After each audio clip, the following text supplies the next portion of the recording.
just end it? I did. I ended it and then I restarted it. Um,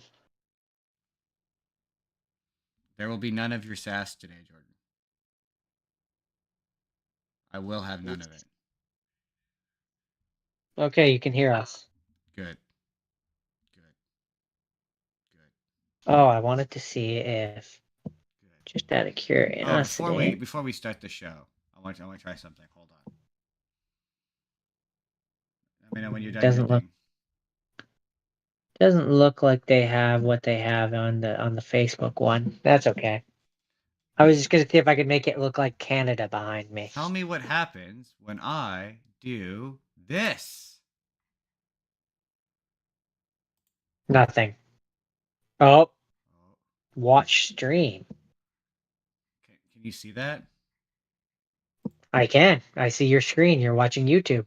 Exciting news for you. As a cover artist for the Goosebumps franchise, I've seen firsthand how It's this very amazing laggy, series and has I captured the see like hearts of black readers through squares and years.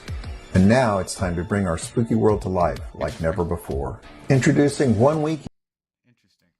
Interesting. Interesting. it's definitely laggy on my end, not on YouTube. On YouTube, it looks like it's playing fine. Interesting. How do I stop that? So that's what that. That's what that. I didn't want to stream. So that's what that share your screen button does. Interesting.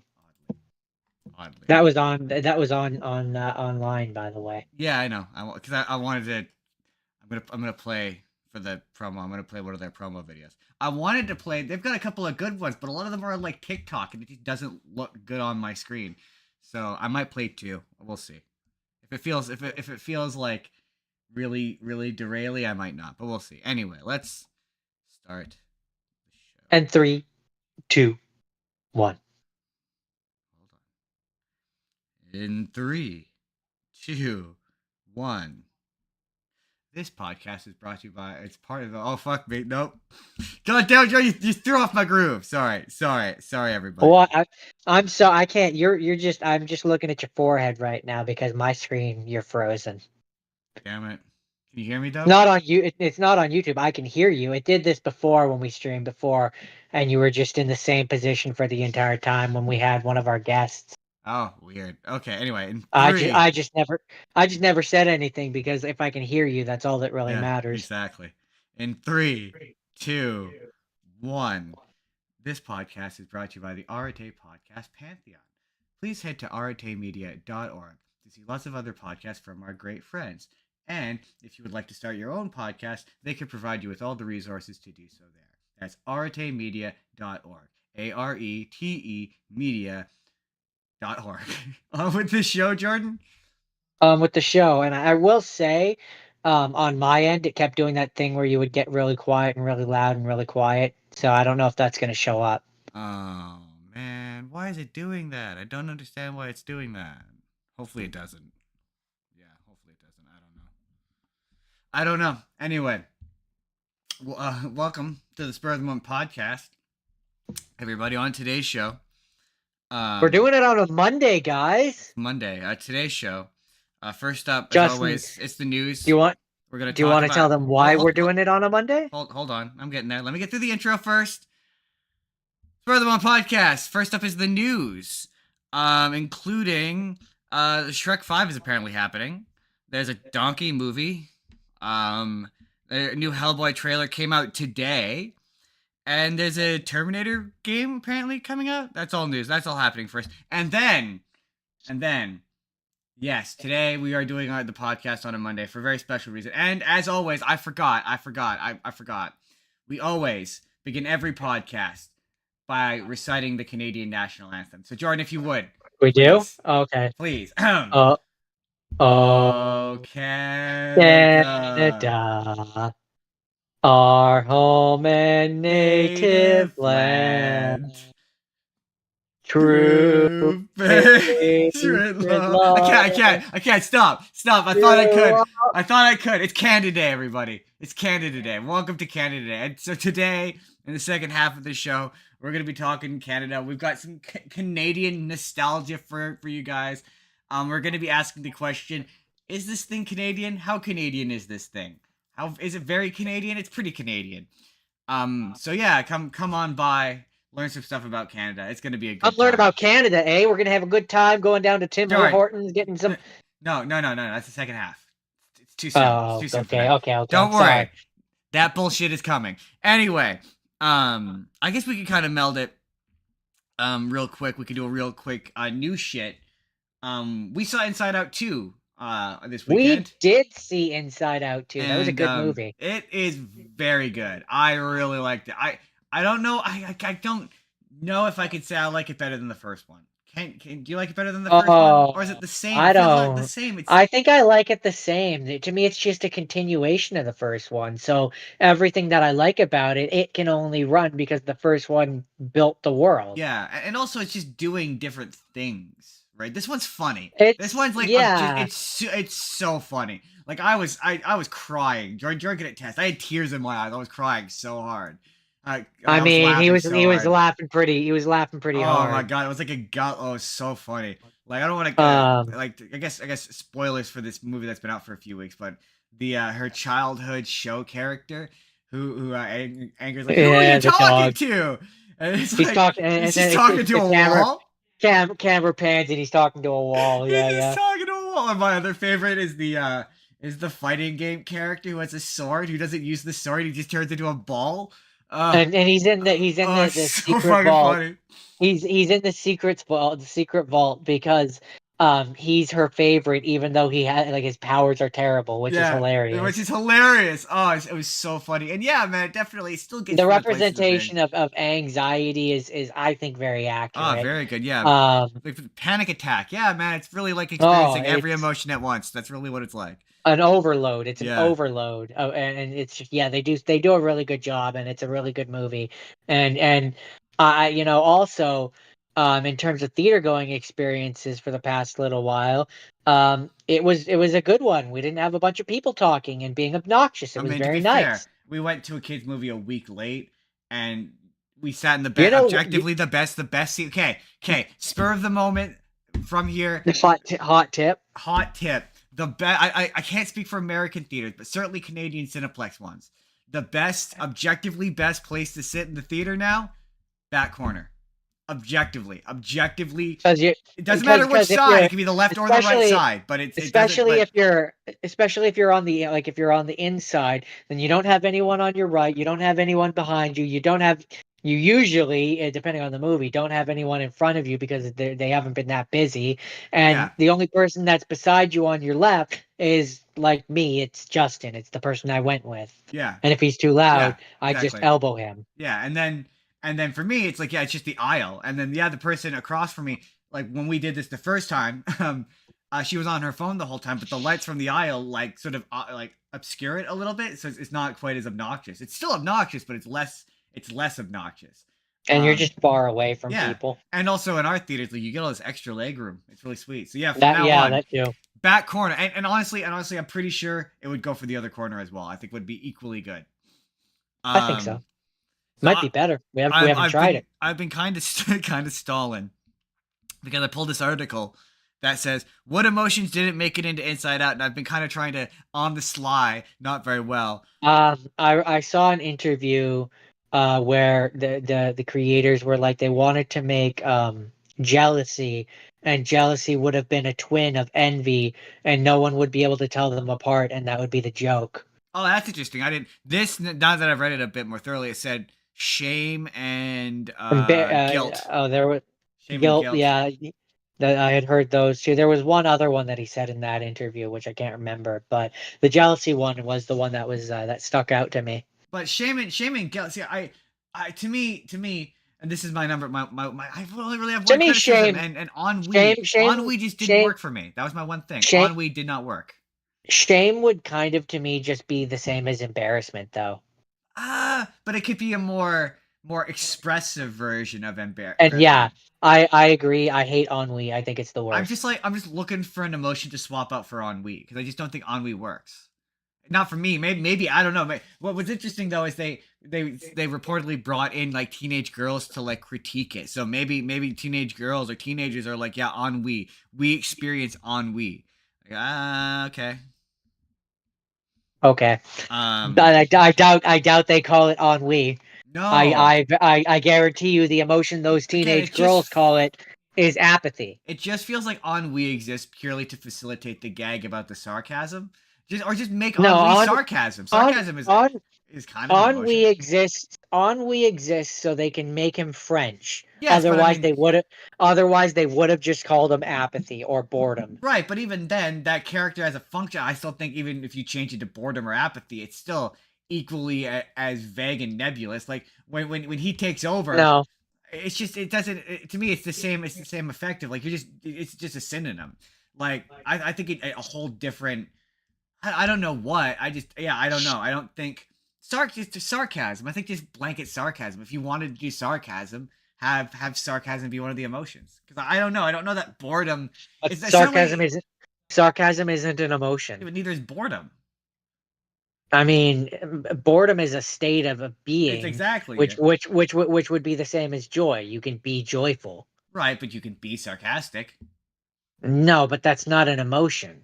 I mean, to me, it's equally as much of That's emotion as boredom is I don't as a agree. concept, and also I don't. and how I they don't agree with conveyed in the that. movie. I just don't think it conveyed well. They I don't. again, We need to it's state here. functionality in the movie. I don't disagree. I hate ennui. I think it's the weakest character that they introduced. It's too We're vague of a we concept. we agree. And that's kind of the point. Like it's like embarrassment and anxiety were so. I think I don't know. It I just think didn't work for me. it bothers me because, like, okay, in the first one you have the basic ones, which any kid gets, and then the second one is kind of she's getting older, but like anxiety is a thing that's talked about nowadays, so kids would have at least heard Yeah. of it. Who I didn't even know what ennui was until I had to look it up. The funniest. No child or teenage girl at that, like 13, I is don't think gonna they know what would. ennui is. I don't think they would. And like there's a lot of adults who didn't like I saw so many videos when this came out of people who didn't know how to pronounce ennui.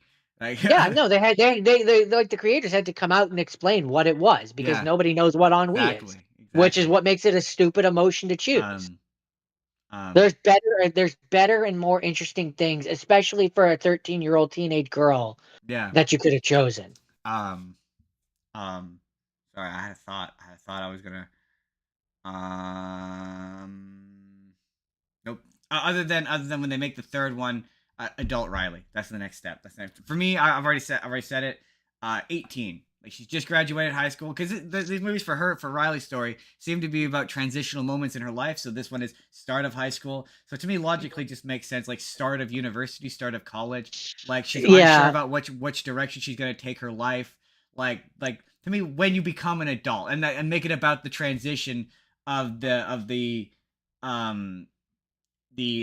joy and how do they become the adult emotions, like how does that because that seems to be what this movie was kind of about in a way. And yeah, we talked about this after the movie, and I yes, I think they could do that, but I also I could see them doing I could see them doing a third one where she's 16 and then a fourth one where she's 18. Sure.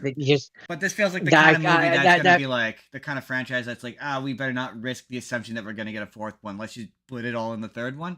And I feel like this feels like that's the one where that. And I just don't. I feel like if Disney, do you tell with her at 16? If Disney was a more hands-off kind of thing, then I would agree. But I could see Disney pushing for 4 movies. This movie does well enough. As for what they would do, you would do this. She gets her license. She thinks that she is hot shit. And doesn't wants to be viewed as an adult, but she's not an adult. Like it's a typical. You do exactly what you do exactly what you think you do with a 16-year-old girl. Yeah, but again, all the stuff that would be interesting to tell about being 16, Disney would be too afraid to do. Yeah, I guess you could make it about her getting and being about transitional, but this has always been like the first one was her as a child, second one was her as a teenager. So it just kind of makes more sense to me that the third one would be about. And also, I saw a lot of comparisons to Toy Story, and that's where Toy Story 3 is, right? Toy Story 3 is Andy's 18, he's graduating, he's moving on to university or on to college. Like that's what. So if this is indeed Toy Story 3, but the difference between this and Toy Story though is Toy Story wasn't about Andy. It was about, I mean, it was, but in the larger scale of things, it was about the toys. And the toys are objects that can then be transferred to a new character, which allows Yeah. the franchise to continue to go on, which is exactly what they did. Inside Out doesn't have that luxury. Inside Out is about the emotions in Riley's head. And once you get Riley to 18 or adulthood or whatever, her story's over. And they don't want that. They want to continue I this don't as long as they can. I don't think so. Not with this one. I think this one is probably again. One more. I think this franchise has one more in it. And I could, maybe I then I maybe could like believe you that, said but you do the teenage stuff as like shorts like that. I can see yeah, I could again, I could see them doing either or like her both. dating, all that Um, stuff is all like you do it in 2 minute shorts on Disney Plus that nobody but watches, I just or a show like I wouldn't be surprised if they wanted to do 4 movies. I would be very surprised if this is just not a 4 movie. I don't think it's a 4 movie franchise. Like people were I surprised to see a second one, let alone a third one, but they should absolutely make a third one. But yeah, I want to state I don't disagree. I would probably go with 18. It's just it's simpler. Apparently, um, Street Fighter 3 or the Street Fighter movie is coming out March 20th, 2026. Another one? Yeah, no, that's the one that was the one that they announced recently. So it's the new one. I okay. Yeah. I have no idea what you're talking about. There's a Street Fighter movie coming out, and it's coming out on that date. Okay. Cool. Yeah, yeah. It had. I'm Yeah, not really a big Street Fighter guy, so it doesn't really. yeah. I mean, it's gonna be about Ryu and Ken and how they trained under that I guy. mean, That's what it's gonna be about. it usually is. I sent you that trailer for that Batman show. That looks pretty good. Yeah, it looks really good. It Yeah, looks really, really good. it's, I'm excited for that. it's like the animated series got a facelift. That's what it looks Yeah. like. I mean, from what I could tell, it looks like it's made by the same guy. So It is. It's produced by Bruce Timm. Yeah, that looks good. yeah. Apparently, it's going to be darker than the animated series, which in animated series terms basically means it'll be PG-13, and they'll say an occasional swear, and they might be some blood. That's Which I'm okay with. which I'm okay with. But yeah, it looks like it's like early Batman. They're still not trusting Batman, and they're giving it the like, oh, the villains are all like have regular looking people vibes to them. I'm like, yeah, all right, I'll give it a chance. It's on Amazon, which means that I will be watching the shit out of it. if it's on Amazon, which means I will be able to watch it, and I won't have to seek it other way. The set photos for Superman have kind of been coming out, and boy howdy, does the costume look better? Not in the official photos we saw, in like the set photos, it actually looks pretty good. On a scale of Batman versus Superman to Superman, how much like Superman would you say he looks like? Superman. Oh, good, Yeah. good, good. Also, So you're apparently, gonna do Mr. it. Terrific is also in it, and I saw something about Ultraman. So some wild shit happening Okay, on Superman. Yeah. well I've that's a thing. I've been avoiding the set photos, but there's been a bunch of them, and they all look pretty cool. Apparently, Jordan, according to Eddie Murphy, they're making Shrek 5, and he's already recorded it. He's done the audio. Oh, He's done the voice work for it, and apparently, uh, yeah, they're I the thought I thought they killed that with Shrek Forever After. no, well, no, I thought we would never return to that franchise ever again, see, other Jordan, than Puss in Boots. Jordan, if you recall, at the end of the last Puss in Boots, there was that post-credit stinger where Puss in Boots is like, "Oh, I'm gonna go visit old friends," and you see the far, far away sign. It's setting up Shrek 5. Now that you've said that, I remember that. I remember it, but until this moment where you mentioned it, I did not And I remember was it. like, they need to make Shrek 5, not tell anybody, and make it in the animation style of that movie because that movie was really good. And apparently they are. Apparently I mean, they've already begun voice work on it. okay, cool, I guess. And according to Eddie Murphy, there's also going to be a Donkey movie, which feels Huh, like 5 okay, years too late. who asked for that? Who asked for that? Why? Eddie No, Murphy, I'm guessing, but it just feels like 5 years too late. feels like 10 years too late. I guess 10 years too late. No, I mean it's had the Shrek franchise had a pretty like successful out of movie kind of success with specials and stuff and merchandising and stuff. So I could see maybe 5 years ago, but I don't know, a Donkey Solo movie now. It's like that feels like something you do post Shrek 2. I don't see a Donkey Solo movie ever. Like even at the height of No. Shrek, Donkey wasn't the good part of that. No. He was a supporting member of that, but like I didn't watch that and go like, "Oh man, Donkey's my favorite character and I want to watch a movie all about him and what? How he started talking, how I'm he guessing, got yeah, his groove back, how probably a he prequel lives movie. his life in far, far away. Like what exactly is it going to be about? What interesting story is there to tell about Donkey from Shrek? I don't know, but also by that same token, I said all that stuff about Puss in Boots, and his movies were pretty good. So, you know, Yeah, but he at least has the anything can air be of an good. he at least has the air of an action hero about him. Like Yeah, he did action I stuff guess you could in do the Shrek just a movies. comedy, I guess. Yeah, the only thing that comes to mind is how did Donkey start talking? That's really the only one that comes to mind. And I'm like, nah, I'm okay. I'm good. I don't need that. Questions nobody asked or answers nobody asked questions to. Alex for Yeah. 500. Yeah. Welcome back to answering questions nobody asked. Um, Um, so Jordan, there's a clip. They revealed a clip. It's coming out. It's coming soon. The Rick and Morty anime. Jordan, how do you feel about the Rick and Morty anime? yeah, I never really liked the short. I don't get it. I like the short. I'm excited. I don't get it. I'm excited. I think it'll be I don't all look at right. Rick and Morty and think, oh boy, that needs an anime adaptation. I Like think I don't. everything needs an anime adaptation. Everything needs an anime No, adaptation. no, Um, I don't know. I think it yeah. looks all right. I mean, if it's easy to find and it's not, I don't have to seek it out with any real difficulty. I'll check it out. Um, yeah, I But like I mean, that. to I be like the fair, implication that I haven't watched. To be fair, I haven't watched actual Rick and Morty for like 2 seasons, through 2, 3 seasons, because it's difficult to find it. I'm not willing to put the effort in. yeah, it's honestly pretty good. But yeah, no, it's fair. It is difficult to find, and most of the time, I don't want to put the effort in either. So I get it. I understand that. Um, but for like the anime, yeah, I just like, is it our Rick and Morty? Is it a different one? If it's a different one, they die. It's Like Rick say what? in terms of in terms of the Rick and Morty cinematic universe, in the one where Evil Morty leaves, all the Ricks and Mortys die. Yeah. So anything that happens to them in this show doesn't really matter because we know they die. So who Well, cares? I mean, not all of them because obviously Infinite Universe, but yeah, they no, it's Rick. I know it's Rick C-137. They call him Rick C-137 at least once. That's him. Okay, I don't get it. I don't I'll understand let who you this is know. for. It's for me because I want to watch it. Apparently, the Transformers One will be 90 minutes or an hour and 30 minutes. That's the new animated one. Yeah, a nice tight 90 minutes, which Okay, I'm good with that. I'm a big fan of that. Loving I that. don't, we don't need like a bunch of 3 hour movies. We're no, I'm old. I like I'm having good. nice tight A movies. nice tight hour and a half. I'm good with that. That's good. I'm okay with that. Yeah, there's a new Terminator game coming out For called PlayStation 5? I think so, yeah, or NPC it looks like. Is it Um, made by the same people that made the RoboCop one? maybe Nacon Studio.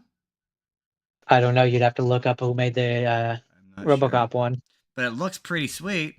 Because It's a like when we played the RoboCop one, I do remember us saying, "Man, the guys that made this should make like a Terminator." I yeah, think I said that it's should make like a Terminator one. it's an open world Terminator game where it takes place Really? in the future, and it's about you running away from the Terminator, and So it's kind of just that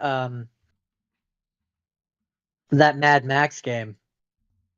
no, because the Mad Max game is a third person game. You said this was open world though. Yeah, but it's first person. Oh, oh, I see. Yeah, yeah. That's a Immediately less interested. I mean, I could be down for escaping from I mostly just mean I'm not a big first person shooter game person. fair. That is fair. Yeah. And then finally, Jordan, today, it's not a long news day today because there was no news that was very interesting. Um, but that's okay.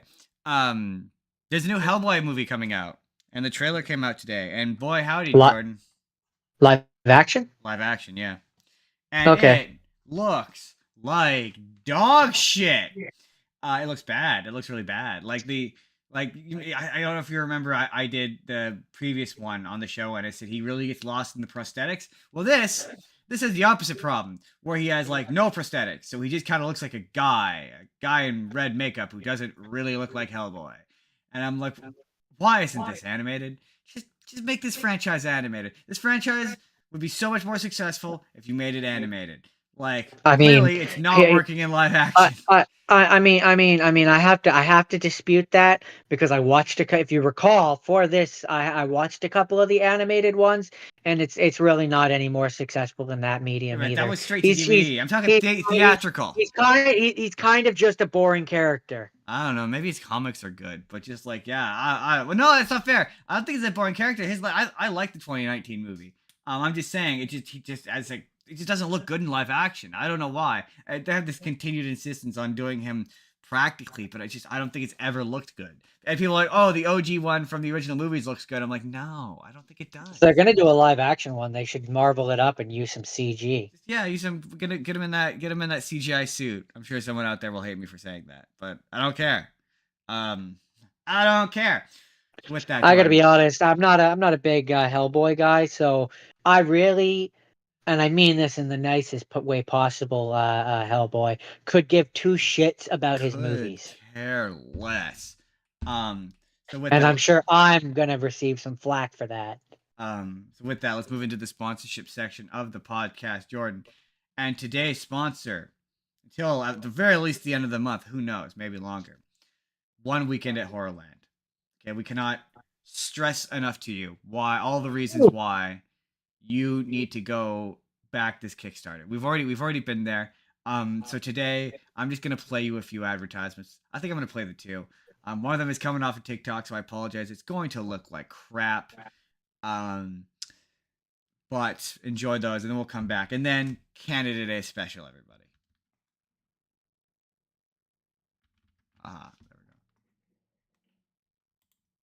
we go. Goosebumps crew, I'm Avery Jones. I was the puppeteer behind Slappy and Goosebumps and Haunted Halloween. And I'm here to tell you about something I'm really excited about. One Weekend in Horrorland. The first of its kind convention for Goosebumps lovers, Goosebumpers, Goosebumpians, happening November 1st through the 3rd in Cincinnati, Ohio. Other people you know from the Goosebumps realm will also be there. There'll be autograph signing, photo ops, there'll be panels, plenty of goosebumpy goodness for you to wrap your claws around. And yes, he will be there. Who, Jack Black?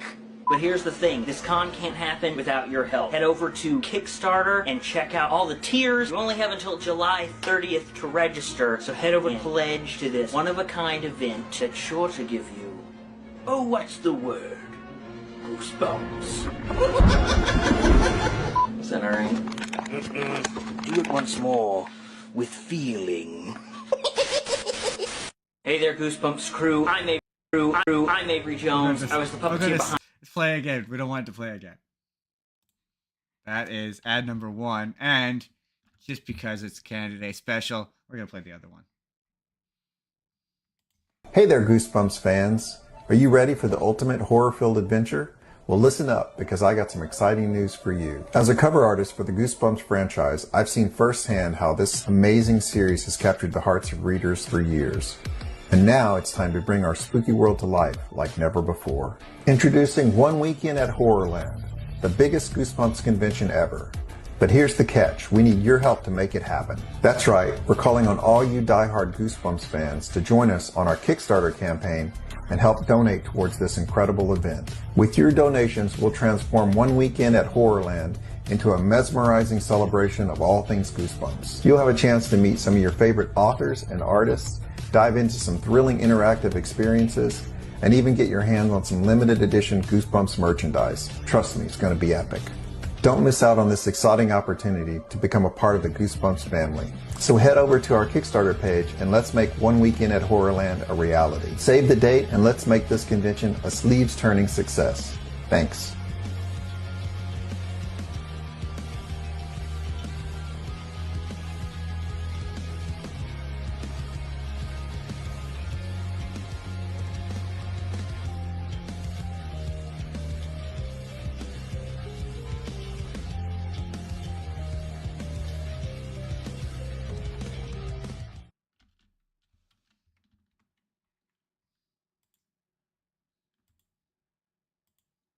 Okay, we're back. We're back. Oh my goodness, I'm never gonna be good at that. But yes, go check out One Weekend at Horrorland. Seriously, it's so cool. They got I'm sure you saw in the promos, but they got Cal Dodd, Tim Jacobus, um, shit, Tim Jacobus, and much more. My mind went completely blank there. I apologize. Anyway, One Weekend at Horrorland. Check them out. Check out the Kickstarter. We're gonna have that in the description. You know, we're moving, we're grooving. It's time to move on with the show, Jordan. Right? Yes, Justin. It's time to move on with the show. Don't patronize me, you prick. I'm not patronizing you. Not at all. Happy Canada Day, everybody. Oh, Canada, our home and native land. It's time to learn about Canada, everybody. We live in Canada. We're from Canada. We're from Western Canada, which, as I learned this week, not many people have heard of, apparently. Because in these movies, it's pretty much like Toronto. Like, that's where they're going. That's where everything's happening. Not for one of mine. Let's do some rapid fire, Jordan. Where would you like to begin with your rapid fire? I've watched Scott Pilgrim, not the animated show, the live action one that came before. And it takes place in Toronto.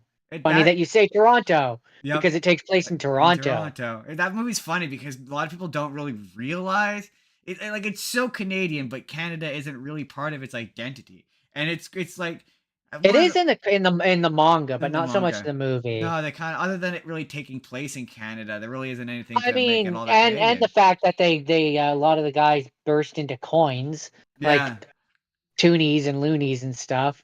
Loonies and toonies. I want to know if all the dimes and stuff too. But you know, I want to know if in like there's a new show and if in the comics they ever explain why they burst into coins. That's what I want to know. I mean, because it's based on video game iconography. That makes sense. I think it's just a thing. I mean, like the in-universe reason for when people get killed. I think it's just the way their world works. You know, when you get into a fight and lose, you burst into coins. As you know, sunrise, sunset. That is true. I don't actually know. I could probably look it up, but I can't be bothered. But it has people, you know. It has people in there that you recognize. That's like Michael Cera, Brandon Routh, you know, Brie Larson, the rest. I can't remember. I was gonna do one more. Anyway, is that it? Was that it for Scott Pilgrim? It's fun. I like it. It's good. How Canadian? Would you say it's Canadian, Jordan? How Canadian on its scale? I would say it is, because it takes place in Toronto and you can get pizza and they reference like Canadian based things. So Jordan, this is the scale we're gonna rate it on. Also, Scott Pilgrim, the 22-year-old, is dating the 17-year-old high schooler. Yuck, That's a weird thing. And the movie like does appropriately shame him for it, but also doesn't. But also doesn't enough. So Jordan, the scale is going to be it's going to be from bad Canadian stereotype to just like regular Canadian person. That's the scale. 1 being regular, 7 or 10 being mocking, being stereotype. Yeah. Let's do that. 4. Okay. Yeah, I agree. That seems fair. So fairly regular, sprinkled with a little bit of Canadianism. Okay. So for my first rapid fire, it's gonna be a rapid fire because I'm just gonna mush a bunch of shit all together. And we're just gonna do a quick journey through some Canadian television. We're gonna do specifically children's Canadian television. I got a couple. I got Theodore Tugboat. Jordan, you remember Theodore Tugboat? Of course I do. What kind of Canadian would I be if I didn't remember that? I don't know. That's the question. That's right. I'm now shaming any Canadian that doesn't know this obscure children's show that existed in the 90s. That would be my first question. Would be, is it obscure? Like, number 1, do Americans know it? Number 2, do Canadians know it? And I mean, it was on CBC. It very much takes place in Newfoundland. So is it one of those things where, like, on Eastern Canada, is it way more popular than out here in the West? Like, I'd be so fascinated by this.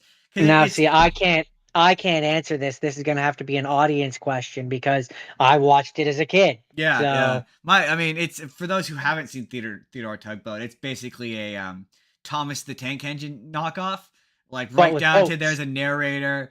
Yeah, there's a little harbor they And live they and in. They go on they use misadventures. models. They use models, yeah. Except for it's boats. Instead of trains, it's boats. And he's very much he's a character that people are familiar with. Tugboats. Tugboat. So Jordan, Canadian, Yeah. very Canadian, right? Okay, Dudley the Dragon. Remember Dudley the Dragon, Jordan? That's one that like I remember it, but I don't have strong I have strong memories of the tugboat one. I don't have strong memories of this one. I have strong memories of watching it, not the show itself, because I watched about it at like half an episode. 2 half an episodes, and I turned it off because it wasn't very good. And like not even like not very good. Oh, it's a kid's show. I'm an adult and this is not for me. Like I can appreciate Sesame Street for its artistry. This is just lazy. The puppet's bad, the voice is bad. Like the lessons they learn are like basic and just not very. It's not delivered in a way that's very interesting. It could be that I was watching a shitty YouTube like clip of it. Maybe when I was a kid I liked it better, but I was like, this isn't very good. And then my final. So is it Canadian? How Canadian is it? Yeah, in the sense that it's very because we really like to knock off America. Like that's our big thing. Canada loves to take American ideas and package them in a cheaper form. So in that regard, they would say that they are our bigger brother. I wouldn't because that's really looking down on us and do better America. But they would say that. Like in the sense that this is Sesame Street for Canadians on a budget, on a public access budget, and it looks like shit. In that regard, yes, it's very Canadian. And then finally, I had to watch it because of one of yours, but Beast Wars. Beast Wars! Beast Wars was incredible to me because it's like I cannot believe because it's made by not very Canadian. We're gonna get that out of the way. Not very Canadian. Other than it's made by a company called Mainframe. In Vancouver. Based in Vancouver, and the fact that I think it was Hasbro. I think Hasbro owned toy Transformers at this point, but and I think the Beast Wars line already existed. Somebody fact check me on that, please. But the fact that they let this random Canadian studio just kind of do whatever they want with the franchise for a few years. No, I'm not even just including Beast Wars, but also Beast Machines. They kind of were just like, yeah, so the Transformers are actually part of a weird techno-organic war with the planet. I was like, oh, all right. Cool, I guess. I mean, from what I know of the behind-the-scenes stuff, that's like the Beasties or the one where they're on Cybertron. Yeah. That stuff had a lot of stuff that was hard to get pushed past. Yeah, no kidding, because it's bad. I mean, yeah. So yeah, I'm sure by that point, Hasbro might have been regretting their choices. But then again, they're a toy company, and these shows were creating toys for them to make. So really, toys. at the end of it, they probably didn't care what the stories were, as long as they just kept pumping out new forms for them to make toys of that people would buy, and people did buy them because I remember some of our friends growing up having some of them. Oh yeah. And then just also the characters on that show are dumb. They're all very stupid. They're like, what? A lot of them are. There's this early mystery in the show where it's like, which planet are they on? But they scan the dominant life forms and they find cheetah, rat, gorilla, T-Rex, and all living on the planet at the same time. So it's like, oh, it's weird how this mysterious planet has Earth-based life forms. Could it be Earth? Nah, it couldn't be Earth. And then you find out like the second episode that the Predacons were looking for Earth. So it's like they were looking for Earth. But nah, couldn't be Earth. Couldn't be Earth. George, do you have any weird Canadian television show you like to reminisce about while we're in weird Canadian television? Oh, I mean, you did one of them before, Nihilus the Sandman. Oh yes, Nihilus. That one's really good. Was Deke? Because I'm too lazy to look this up. Was Deke Canadian? No, I don't think so. I think Deke was American. Okay. I mean, you've covered a lot of them. There. I mean, there's Elliot and Moose was a funny one. Elliot I remember growing up. Pippi Longstocking, that was Canadian as well. I don't know if I said that. Caillou, I believe, is Canadian. The kid that everybody loves to hate. So I tried a bit to read into them, but it was really dense. There's a company in Canada. I think they're a production company, or they're part of the government or something, called Telefilm. and they like produce everything Canadian. Like if you're watching the credits, I'm sure you probably saw that. Like they were in almost everything I watched at the end of it, and I think they also own Nelvana. So a lot of the animation we grew up watching. So like I don't know if you remember like Franklin, Little Bear, Oh yeah, Pingu. Rupert, I believe, Pingu, I believe, yeah. Pingu, I know is Canadian because one of my childhood friends' dads worked in the television broadcasting, Oh yeah. and he worked on Pingu. Oh, Like he interesting. produced it, he put it Interesting. out. Um. He's a friend that you know. Oh, interesting. Yeah. I don't want No. to say his name. No. No. Yeah. They also did the Card Captors dub.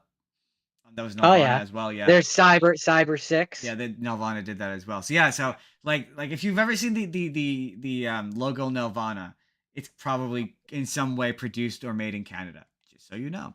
Good to know. Yeah, but yeah. We had lots of weird. We love knocking off. So a lot of our shit is just knockoffs of like shit from America. So yeah, you mentioned Elliot Moose, which is another Sesame Street knockoff. Um, or Barney. It's even probably more accurately Barney. It's probably closer to Fred Barney. Penner. Fred Penner, which is just Canadian Mr. Rogers. Um, I I would watched. no, I would argue that Mr. Dress Up is Canadian Mr. Rogers. Okay, but Fred Penner came from Mr. Dress Up. That's so it all goes back to Mr. Rogers. So we had two Mr. Rogers. Yeah. But if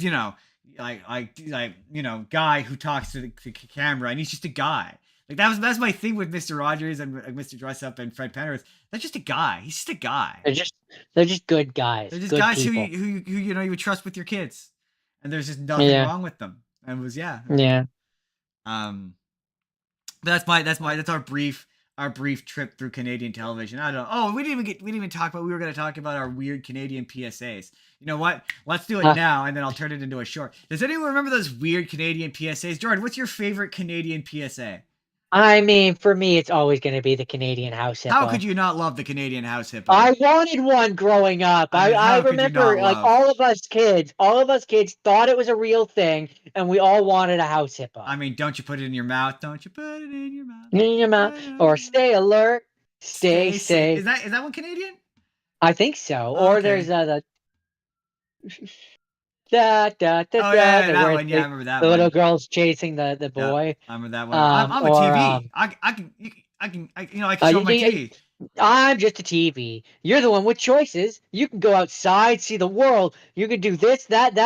Well, what do I know? I'm just a TV. You're the one with choices. Yeah, I'm just a TV. Or someone let the cat out again. Or the mice with the mousetrap. You can't touch the mousetrap. We shouldn't touch that. We have to tell mom and dad about that. Yeah. Weird Canadian PSAs. I get that. But it looks so tasty. Yeah, but we don't know what it is. And if you don't know what it is, you should probably talk to an adult about it. Shouldn't touch it. I got to tell first. I am Astrar from Planet Danger. I could put my arm back on. You can't. I can. Yeah. So many good ones. So many good ones. You can't. I'm Those are just the ones from that the Planet Flea Flarp. I could put my arm back on. You can't. Those are just the ones that immediately come to the top of my head. There's dozens and dozens. And I'm sure future Justin can make some sort of like compilation and compile them together and put it in here. Wow, you're putting a lot of faith in Do It. That's right. Do it. That's right. I could see you, Justin. I could see you there. You're scrolling through right now. You're editing this later on. Yeah, I'm talking to you. Yeah, make that. I know you don't want to. Do it. Do it. Do it. Someone leave a comment saying do it. Do it. They're leaving it right now. Do it. Do it. They might be doing it. They might not. Jordan, what's your next rapid fire? My next rapid fire is The F Word, the movie where Daniel Radcliffe is kind of a conniving backstabber and still gets the girl. I remember that movie. That's one of those movies. I remember it. I remember there's something about it that I didn't like. I do recall being like Daniel Radcliffe needs to do more comedies because he's very funny. But there's something about it. I don't really. I just. Oh yeah. I remember it. Also, Adam Driver's in it, and I think his girlfriend / wife is the girl from How I Met Your Mother. Oh yeah. That's the one where he's like, I'm about to eat these nachos. Yeah. After post sex nachos. Post sex nachos. But yeah, I mean, yeah. Daniel Radcliffe is a British person in the movie, so that he doesn't have to like try and do a not British accent. So Jordan. It takes place in I believe Toronto. Oh, okay. I was gonna be my next question. How Canadian is it? I think it does. That was like beginning of the week, Jordan. Um, Following week, Jordan is having a hard time specifically remembering, but I believe so. Interesting. So it's pretty Canadian, is what you're saying. I just know that yeah, he's her quote unquote her friend the entire time, even though he wants to be with her, and then, you know, tries to break up her from the person she's with, and then gets the girl. What a prick. I'm just saying. I'm just saying. What a But prick. that's the F word. It's a movie which is It's a okay it's a and is, movie. it's fine. My next So one. what's your next one, Justin? My Tell next me more one. about Canada. My next one. We've talked about on the show before, but I wanted to come back at it from the perspective of being a Canadian and talk about South Park the movie, because during times have changed. Our kids are getting worse. They won't They obey won't their obey their parents. parents. They just They just want. want to fart and curse. Or should we blame the government? Or should we blame society? Or should they Or should blame we the blame images the on TV? images on TV? No, Jordan. No. Blame We Canada. need to blame Canada. Canada Jordan, they're not because even a real country anyway. they're not. I mean, they are. They are a real country. I Not live even a there. real country anyway. No, but it is. We can't be Not putting that even. out into the world. It is. They are a real country. It honestly is still great. It's so funny because it's like I watch modern South Park and I fucking hate it. I think modern South Park is atrocious and terrible. But it's like you go back and you're like, and it's the kind of bad that makes you think you never liked South Park. Where you're like, man, I hate this. I hate every season worse. Every special is progressively worse than the last. And then you go back and you watch this movie and you know every song by word and you can sing every song by memory. And it's like, God, I forgot how much I love this movie. I love this Yeah, movie. back when Matt Stone and Trey Parker, stood for something. And it's just, yeah, the notion of Oh, like, that feels like a thing I shouldn't say on public air and get in trouble for. nah, we're controversial figures. No, yeah, I know. It's yeah, the idea that the hypocrisy of, yeah, violence is all right, just so long as nobody says a bad word. Well, shit, and as long as nobody uses naughty language. And like we had we had Haley on. We talked about this movie. Part of your Broadway world. Yeah, and we didn't talk about how good it is in terms of its musicals. It's a parody. Like how many of the musical numbers are just straight parodies of like songs from other musicals. So the opening song is a parody of Belle from Beauty and the Beast. Yep. The only other one I know is the Les Mis one. Yeah, the Les Mis one. Yeah. La Resistance is a parody of Les Mis. I'm pretty sure that very, very much a parody of that. Gregory, I think he was in Les Mis or Phantom. He might have been Phantom. It might have been Phantom. Interesting. So, how Canadian would you say this movie is on a scale of 1 I mean, to, okay, here's the thing about what you said? I'd say a solid 5. Because on the one hand, it's funny that you chose that you chose South Park as a Canadian one, because I almost picked the Stick of Truth. That's funny. I thought it, but I was just like, what with having to do an entire show, doing an entire game felt like it would have been a bit much. Yeah. But that one, they go to Canada and a large part of it takes place in Canada. It's funny because it's like a big thing for me is you could tell when a movie that takes place in Canada or is about Canada is made by Canadians or by versus someone Americans who went to Canada like one time and like throws in some like surface level references, The thing with this is I think it was maybe the first time I was ever agitated by a stereotype. By a stereotype. I don't know why. It's just like, no, that's not. No, stop. No, please stop. It's about diplomacy. It's about respect. It's about dignity. It's about respect. It's about diplomacy. Fuck you. What's it about? Fuck you. Fuck you, buddy. Terrence Phelps will not be fuck released. You, buddy. Fuck you, buddy. Fuck you, buddy.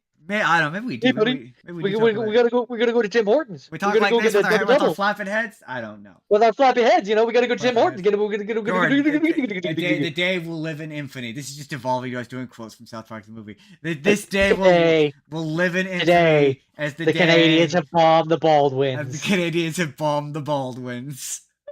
Uh, Yeah, I saw on a quasi related topic. I saw a video where it was like, what's a movie you could or two. It was what's a movie that you could pretty much do line by line. This is one of them. And is there a song that you could sing every word to without messing up for like, I think it was like $3 million. Oh no, it was $5 million, and then you could do it with a friend, and you get $6 million. And I'm like, yes, there is. There's many I could do. There's many, and so and most to all of which are in this movie. Like I can do almost all of the songs from this movie by memory. I can, yeah, probably most of them.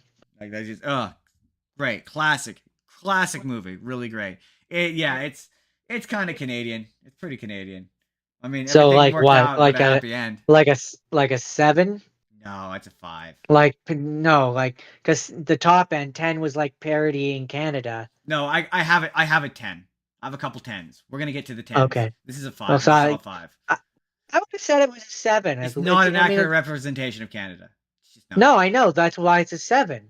Because 10 is like, hey buddy, hi guy, how da. Like 10 is bad, 1 is good. Right. You're right. So okay, fair. I completely messed up my scale. Because mine, yeah, that's why mine was. That's why mine was like a 3. You're right. 7 or whatever. It's not I even said. a good stereotype. Like it's not even a good stereotype.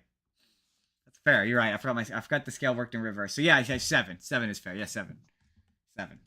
Okay. That I can respect. 7. Okay. Wait, so now maybe I have to go back. Beast Wars 1, Deadly the Dragon 5, Theodore Tugboat. That's a solid 1. That's a 1. Very, very accurate of Canadian life. Very, very, very Canadian. Super Canadian.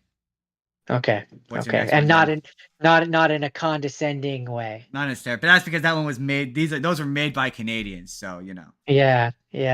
My next one is a movie called Treasure Hounds, which I had not seen before, and probably won't see again. All right, what's it about? It's about guys who go hunt for treasure. I mean, here's what I'm gonna say: the dog plays not a very big part in it. Also, I don't know why it's called Treasure Hounds when there's just one dog. It should be Treasure Hound. Oh, so I thought it was like a bunch of guys who were treasure hunters, and like it was like a hound is like he only knows about a hound dog kind of way. So quick summary version of it. Basically, boy and mom moved to undisclosed, unknown, irrelevant town. They moved from undisclosed, unknown, irrelevant city. Really, it could take place anywhere. Like they give you a name, but like they don't really say even what country they're in. But it is filmed in Vancouver. And all the actors in it are Canadian. But it doesn't take place in Canada or is about Canada. But it could be in Canada. They don't say it's not. They don't say that it's in America. But it could also be in America because they don't say it's not. And they don't say it's in Canada. So really, that's what I mean where I say it's in everywhere. Like, if that makes any sense. It does. That makes sense. But basically, the kids moved because the grandpa died. Also, it irritates me because in this movie they call him Grandpop. Oh. Just call him Grandpa. Why are you calling him Grandpop? Just call him Grandpa. Hey, that's a fun nickname for their grandpa. Don't shame. No, it irritated me every time. Moved to the town. Grandpa left a treasure hunt for the grandson. It's about finding the treasure. Right. That's really what the movie is. And so the dog is a talking dog, but he's not actually a talking dog. He just kind of like in Babe in the City or whatever, or any other, like where it's like we hear the animal talk, but they don't hear the animal talk. Got it. So they're too cheap to animate or animate mouths to the animals. So the animals It talk probably in their heads, probably. not in the budget. And so like they have Norm Macdonald as the dog, but he doesn't really like the dog talking doesn't really contribute anything. He's really just there so Norm Macdonald can do this commentary, like over top of like just be like, oh yeah, such and da da da da da da da da, and like just have these snarky comments that nobody but him can hear. No, sorry, nobody but him and us can hear, and thus because none of the characters in the movie can hear him, you could just have a dog. Yeah. It could just be a dog that's not taught. It doesn't really add anything to it, and the comedy is really not that funny. If I'm being honest, he's not really that. It's just the jokes aren't that good. He's really just yeah. So that's really all I have to say about it.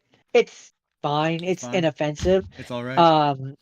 It just doesn't really benefit from having the talking dog, which is kind of when you read the summary of the movie, the entire thing is it's like it's a talking dog. It's like, but he's not really.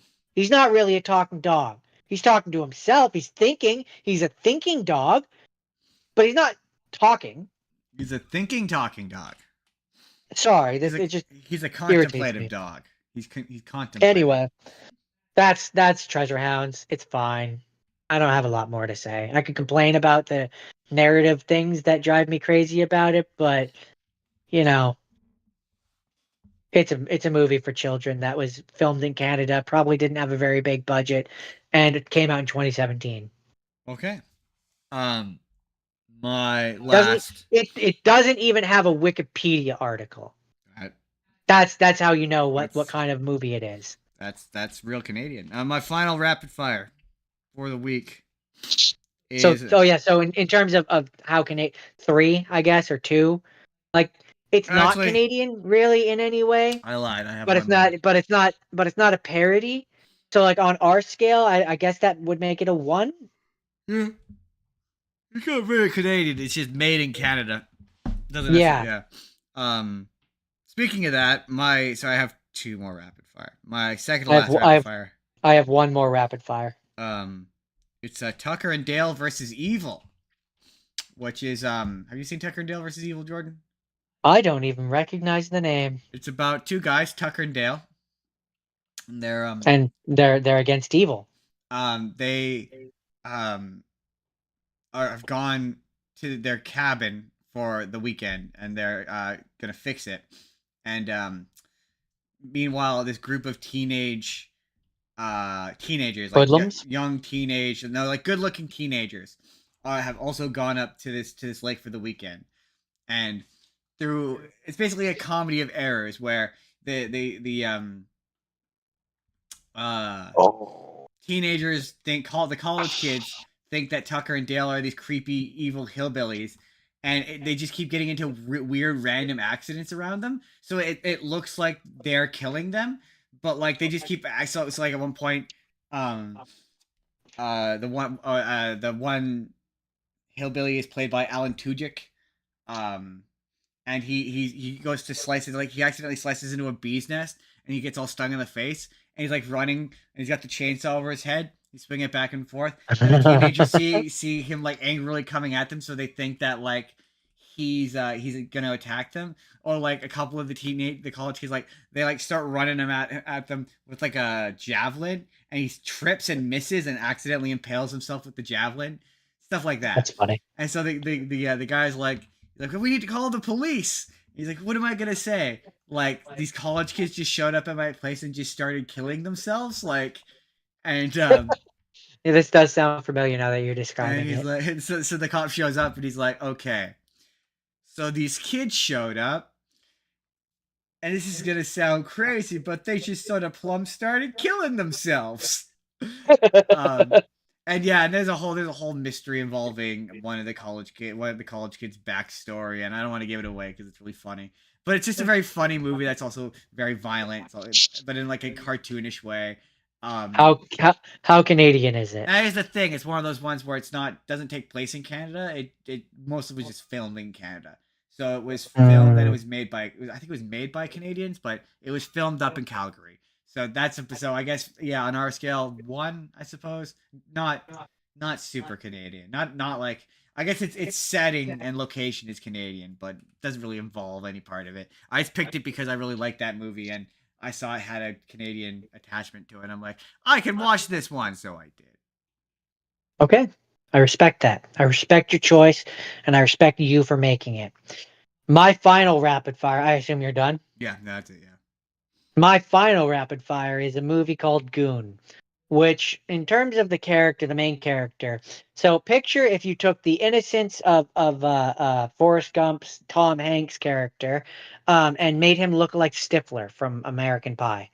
All And right. you'd have that character where he's a super friendly, nice guy who looks like Stifler and is good at fighting and isn't very smart, and so he usually just ends up getting into fighting kind of situations, even though he's like super nice. Huh. That's kind of just what it. So he in the beginning of the movie he's a bouncer, and then people at a skating rink end up seeing him beat the crap out of one of the players that he's there to watch, and then the coach is all like, "Hey, come join our team," and then he ends up in Canada, Newfoundland specifically, if I remember correctly. All right. Why do these Um, movies always take place? Nothing ever happens on the West Coast in these movies. So oh, annoying. just you wait, just you wait. I do have a thing that just you wait, Justin, just you wait. Um, we're not there yet. You know what I'm talking about. I do. But it's good. It's a fun movie. I mean, it is. Some would say gratuitously violent. Um, but I enjoy it for that, and I enjoy it because, like, yeah, it would be easy to make it where it's like the care. And before I watched this, there's actually a sequel to this, which I would like to watch one day. Um, but before having actually watched the movie, I thought they were gonna make the character like, every other character that the guy that played Stifler is like Stifler. Kind of I a thought dick. that was yeah, I thought that's what they were gonna make him. And so to have it be the twist of like, no, he's actually like a very sweet, innocent, like nice guy is kind of a breath of fresh air for this actor. Nice. And so in terms of Respect it. how Canadian is it, I mean it's fairly Canadian. It was filmed in Canada. The characters are supposed to be Canadian. The actors aren't necessarily Canadian because this has Stifler, who's American, and it has Jay Baruchel. Who's Is he Canadian? Canadian? He is Canadian, yeah. Oh, okay. Well, then I guess it's really just the one, If you want to go and back to maybe other, Canadian television, he used to be on Popular Mechanics for Kids. and maybe others that I'm too lazy to look up. But certainly the title character, title character is actually American because he starts on America and he ends up moving to be on the Canadian team. Yes, he But does. so yeah, I mean, in terms of accuracy for Canadian life, I've never lived in Newfoundland, but I'm gonna say it's a 2. All right, solid two. Respect it. Respecting the two. Respecting the two. All right. So That's my that's final rapid fire. So it's funny. So I realized I had three under I hadn't seen. So I'm like, oh, I think I initially from my hadn't seen I had picked Strange Brew as one of them, but I'm gonna bump it up to to a real quick rapid fire because I don't have a ton to say about it beyond the fact that I mean I don't know. I don't know. Maybe Bob and Doug McKenzie are like Canadian icons for some people, and they're very much when I'm talking I like think I think I think they are. I think they're like our Cheech and Chong. yeah, or Wayne's. I mean, all the Wayne's World is already pretty Canadian, but they're like they're like Canadian Wayne's World. Like that's kind of just how I kept seeing them. They're just Wayne and Garth, but I Canadian. mean, from what you've described to me, I don't know them as well, obviously, even though I'm Canadian and I should. But they're a duo pair, two comedians who work together. That sounds like Cheech and Chong. Yeah. Oh yeah. Yeah. The whole bit is that yeah they're yeah it's the character. It's Or supposed to be about the or character. Not or supposed to Randy like Feltface, or Randy Feltface, and that other Australian who is also with him. Sammy J. That's him. Yeah. Yeah. The It's one that I just don't know as well. the movie itself. It's so very briefly. It's about how Bob and Doug McKenzie are trying to get free beer, and they wind up working at a brewery, which is trying to take over the world by giving people beer that when they tune you to the correct frequency, your mind becomes malleable and they can mind control you. That's the bit. That's what the movie's about. But they feel kind of removed from it. It's just kind of one of those like movies where I'm clearly meant to recognize these characters, and it's meant to be funny on that basis, and it's just not. But that's that. They're 10, solid 10, baby. Full. I'm almost entirely positive. You know that stereotype that all Canadians talk like this, eh? You know, we all talk like this. It's all hey. It's about dignity. It's about how It's about dignity. It's about respect. Every Ontario. I think I've discovered that's the Ontario accent because every character that talks like that seems to come from Ontario. But that's maritime. It's a maritime one too. They are absolutely that stereotype, that Canadian stereotype. They love beer. They wear toques. Fucking Toronto. Yeah, they are a Canadian stereotype. Because that's a thing that you need to know about us Canadians is us West Coasters hate Toronto and they have no idea we exist. They have no idea we exist. Yeah, it's entirely one-sided. Which is part of why we hate them. Yep. But yeah, it's Rick Moranis and Dave Thomas and Quebecans. Yeah, they make fun of Quebecers, but no, it's very much made. It is made. It's written by them and it's made by they're Canadian. And it's very much like it's made by Canadians. Like it understands Canada. There's a kind of there's a big part of it that takes place at the CN Tower. It's very odd movie. But yeah, that's it. That's all I have to say about Strange Brew. Yes, it's very Canadian, super Canadian. Like a 10. Like a 10 out of 10. Maybe even an 11. That is my last rapid fire, Jordan. Let's move into main report. Jordan, do the theme song for main report. Da da da da da da da da. No, Jordan, you're wrong. It's the Canadian theme song again.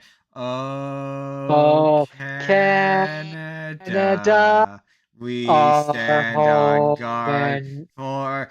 Oh, I thought we were continuing from where we left off. We're just gonna skip right to that. Oh, Canada, it's bad. We should be ashamed. It's bad. It's gone bad. It's obviously purely for the bit. It's definitely the bit. We know the Canadian national anthem. It's for the bit. Of course we do. Know the Canadian national anthem. Obviously, we're Canadian. We're not just two guys in squirrel costumes pretending to be Canadians. Oh, I'm 137 squirrels in a man suit. I'm 200 squirrels in a man suit because I'm bigger and stronger than you are. Sorry, my squirrels are bigger and stronger than yours are. Anyway, time to chase that nut and talk about my first have seen. Yes. Which is saved it. I saved it, Justin. You should thank me.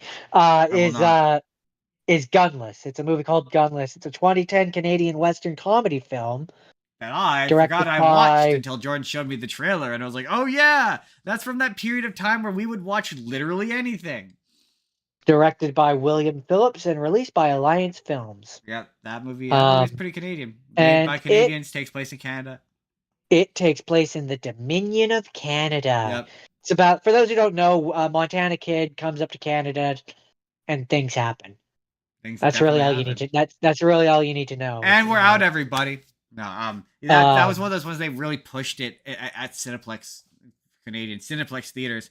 It was in their pre-show for like months. They really wanted you to watch it. Yeah, I just remember it always showing that one. It. I just remember them showing that one scene in the previews where it was like, "Welcome to the Dominion of Canada," and that was like the first part of the trailer. Pretty sure we were the only ones who watched that movie when it was there. I can't speak to that. That was back in 2010. I remember watching. That was like 14 years ago. My memory doesn't go back that far. That was a Sunday movie from whatever. But talking about this movie, it's fine. It's fine. It's a fine movie. It's fine. In a lot of ways, it reminds me of A Million Ways to Die in the West. Oh, so it's bad. It's fine. It's not good. It's not great. It's fine. It's fine. It's not great. It's fine. It's fine. It's a fine. It's I a mean, fine movie. I have to be fair to it. I'm not big on westerns, so it's an uphill battle for me at the best of No, times. yeah. It's fine. It's fine. There's things in it to like I don't know about it. I what it mean, is about like westerns. Westerns don't work when they're comedies for some reason. I don't know what it is. I've never seen a western comedy I yeah. liked.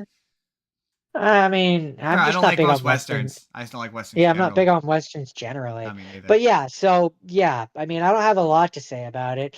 You know it. You've seen it. You I know it. obviously have. I've seen it.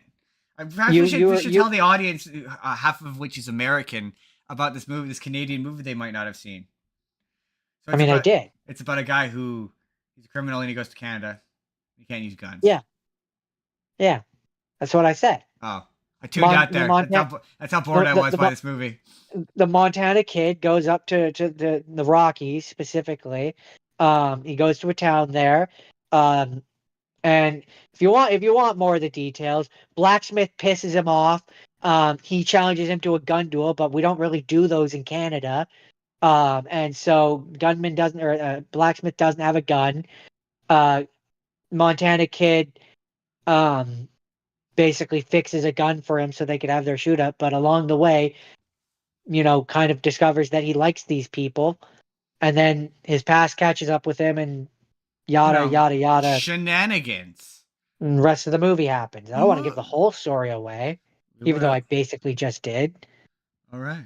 Maybe our American audience would have went and found this Canadian movie and watched what I've now spoiled 70% of, Justin. Clearly, that's why I didn't want to do a frame-by-frame recall. Jeez, come on. So it's funny. I've now realized, I assume that's it. That's it for Gunless? Yeah, so it's a 2. I mean, that feels fair because it takes place in Canada. Nobody's a stereotype, but it's fairly Canadian, made by Canadians. That feels fair. I would have gone a slightly higher. I would have said a 4. There's not really any parodies, though. That's true. It's fairly accurate for what 1878 Canada probably was at the time. I wouldn't know. I didn't grow up in the Rockies in 1878, but being that I did learn Canadian history in school, I feel like I'm allowed to say that. That is fair. That's fair. It's a fair assessment. Okay. Jordan. The Canadian history that I definitely remember learning, and it definitely is stuck in my mind. So John A. Macdonald, he was a Canadian Prime Minister, I think. I mean, he was the first one. Exactly. I knew that. You did. And you knew that too, because you also learned Canadian history. I mean, I knew that. But you know who might not have known that is our American audience, who I've now informed, helpfully. I did know that because I said it, and then you made you presented a look on your face that suggested to me that you didn't know it prior to that moment of me saying it. But you just said that you did, so you didn't look stupid. No. That was clearly for the bit. Oh, okay. That was for the bit. Okay, that's fair. Was that it? Was that it for Gunless, Jordan? That's it for Gunless. I think we've stretched that gun list as far as we can. Well, okay. Real quick before I move on to my first one I had seen, I will say that movie is really reliant on like one joke, which is, can you imagine if a Western took place in Canada and they weren't allowed to use guns? That's it. That's the joke. That's the whole joke. And that does it work for 90 minutes? I gotta be honest, I don't remember. Meh. I've seen it fine. and I don't remember. It's fine. I mean, that's the story of Canadian life. So, we've seen it, but we only remember the American stuff. That is true. So for my first one, I had seen before that I wasn't sure if I had seen it, and then I got about 20 minutes into it, 10 minutes into it maybe, and I was like, no, yeah, I've seen this movie, and I'm gonna compare it to something that I meant initially.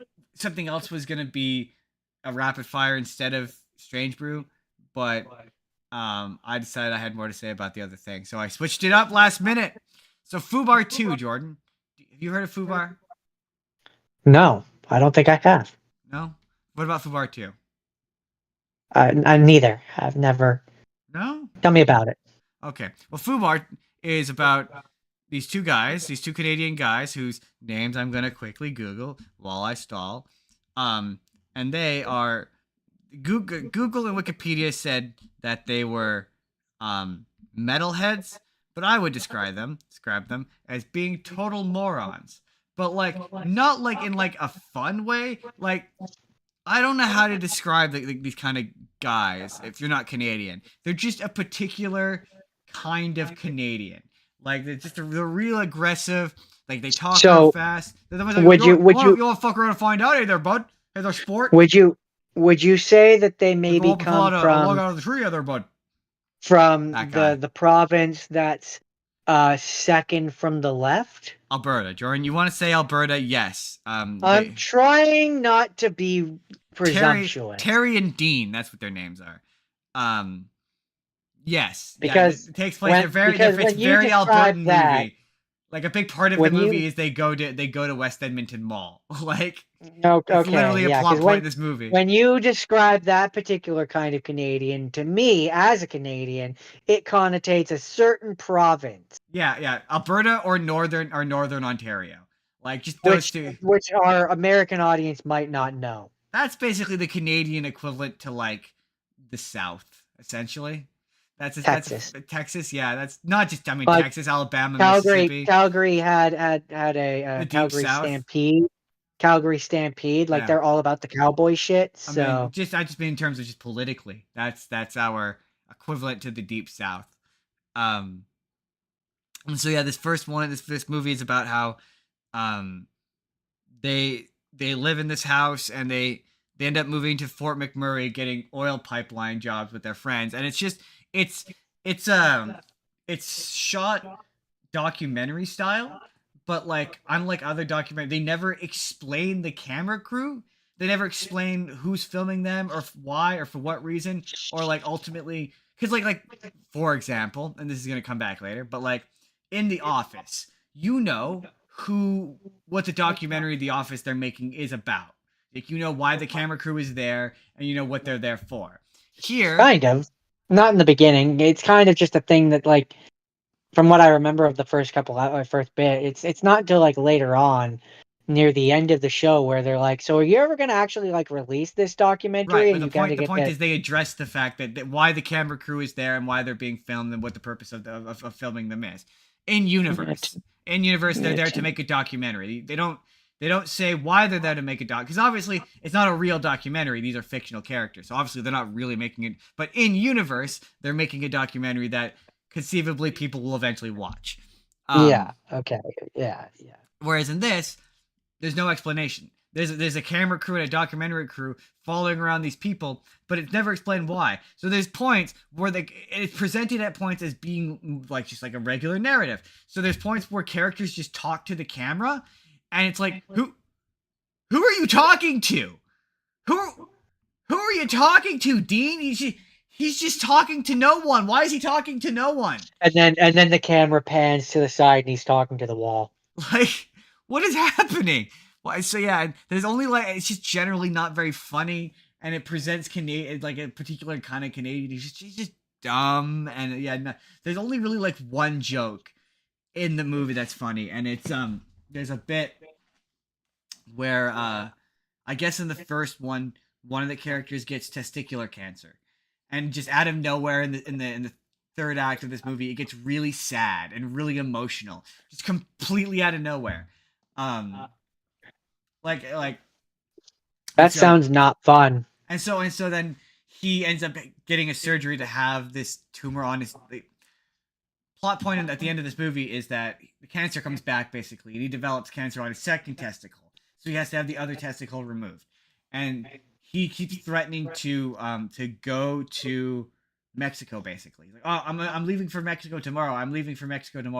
And the implication he's gonna hurt himself, and they keep trying to convince him not to go to Mexico basically. No, you shouldn't go to Mexico. You should go to Mexico.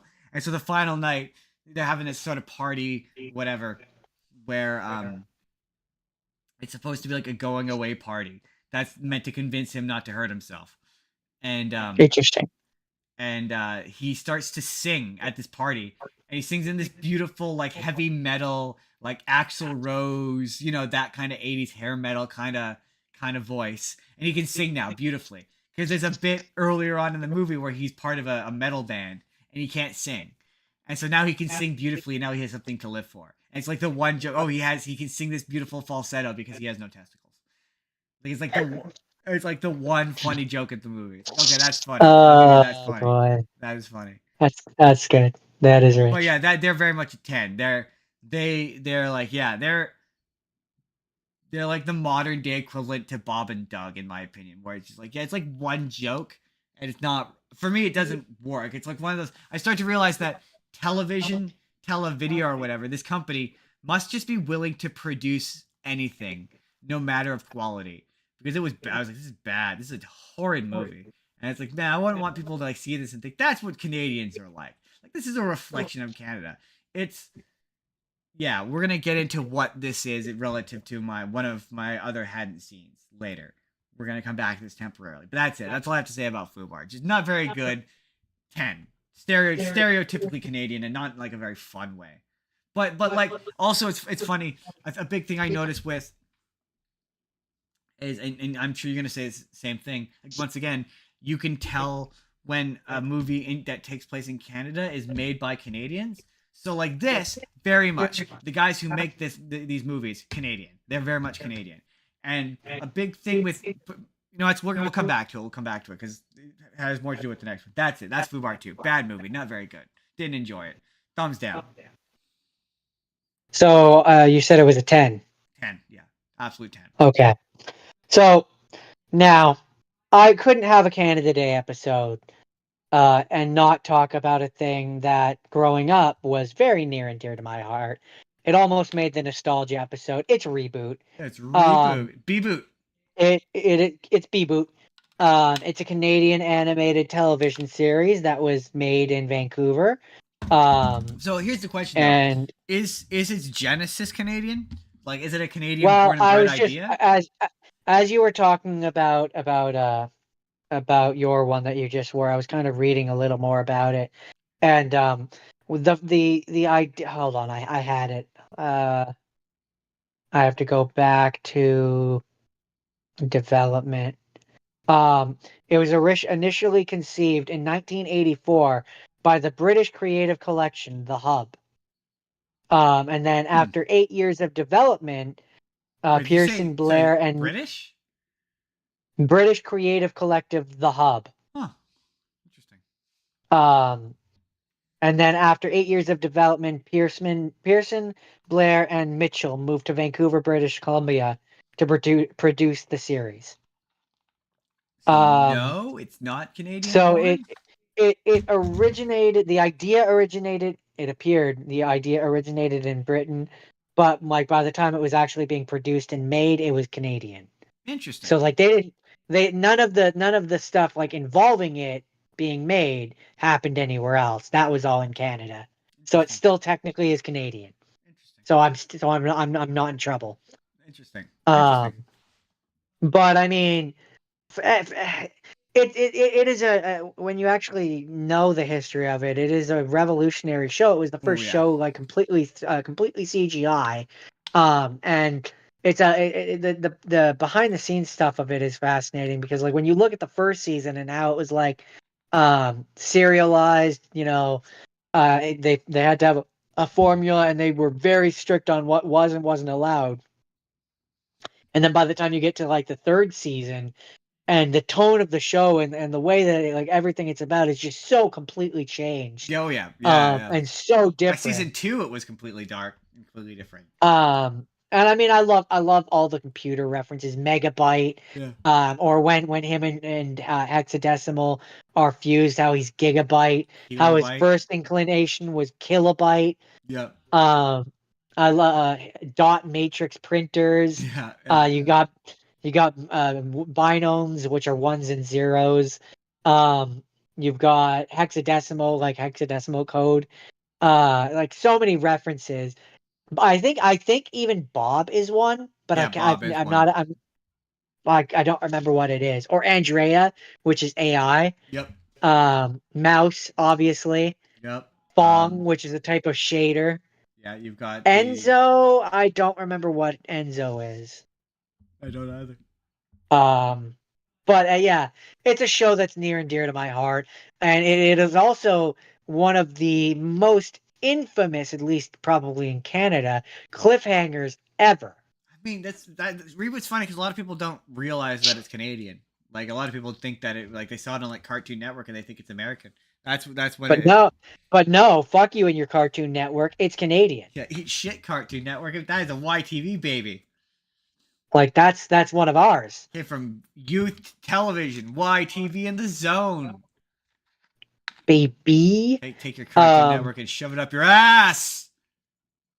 So, That was rude. I do you have apologize. anything? Do you have anything you want to say about reboot, Justin? Let me think. Other than its post life, which it has not led one. They've tried to bring this franchise back like a ton.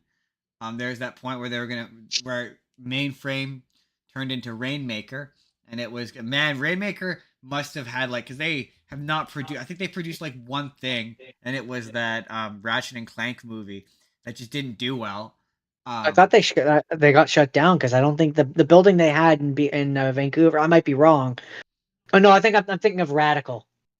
That one stopped being one of their offices. Anyway, sorry. Yeah, no, their movie career has not gone exactly the greatest. That's for sure. They made that Ratchet and Clank movie, which didn't do well, and they were gonna make that Sly Cooper movie, which never happened. And yeah, they were gonna make a reboot movie, and it was gonna be based on a fan comic, that they posted online, and it was terrible because it used a bunch of like the characters kept saying modern internet slang that they just wouldn't say. Like at one point, Turbo is like, "Am I lagging?" And it's like the characters just didn't talk like this. Like it was weird. Yeah, because it kind of because the show came out during that mythical time when computers and internet weren't owned anything. Well, it wasn't even so much the internet because they didn't really go on the internet.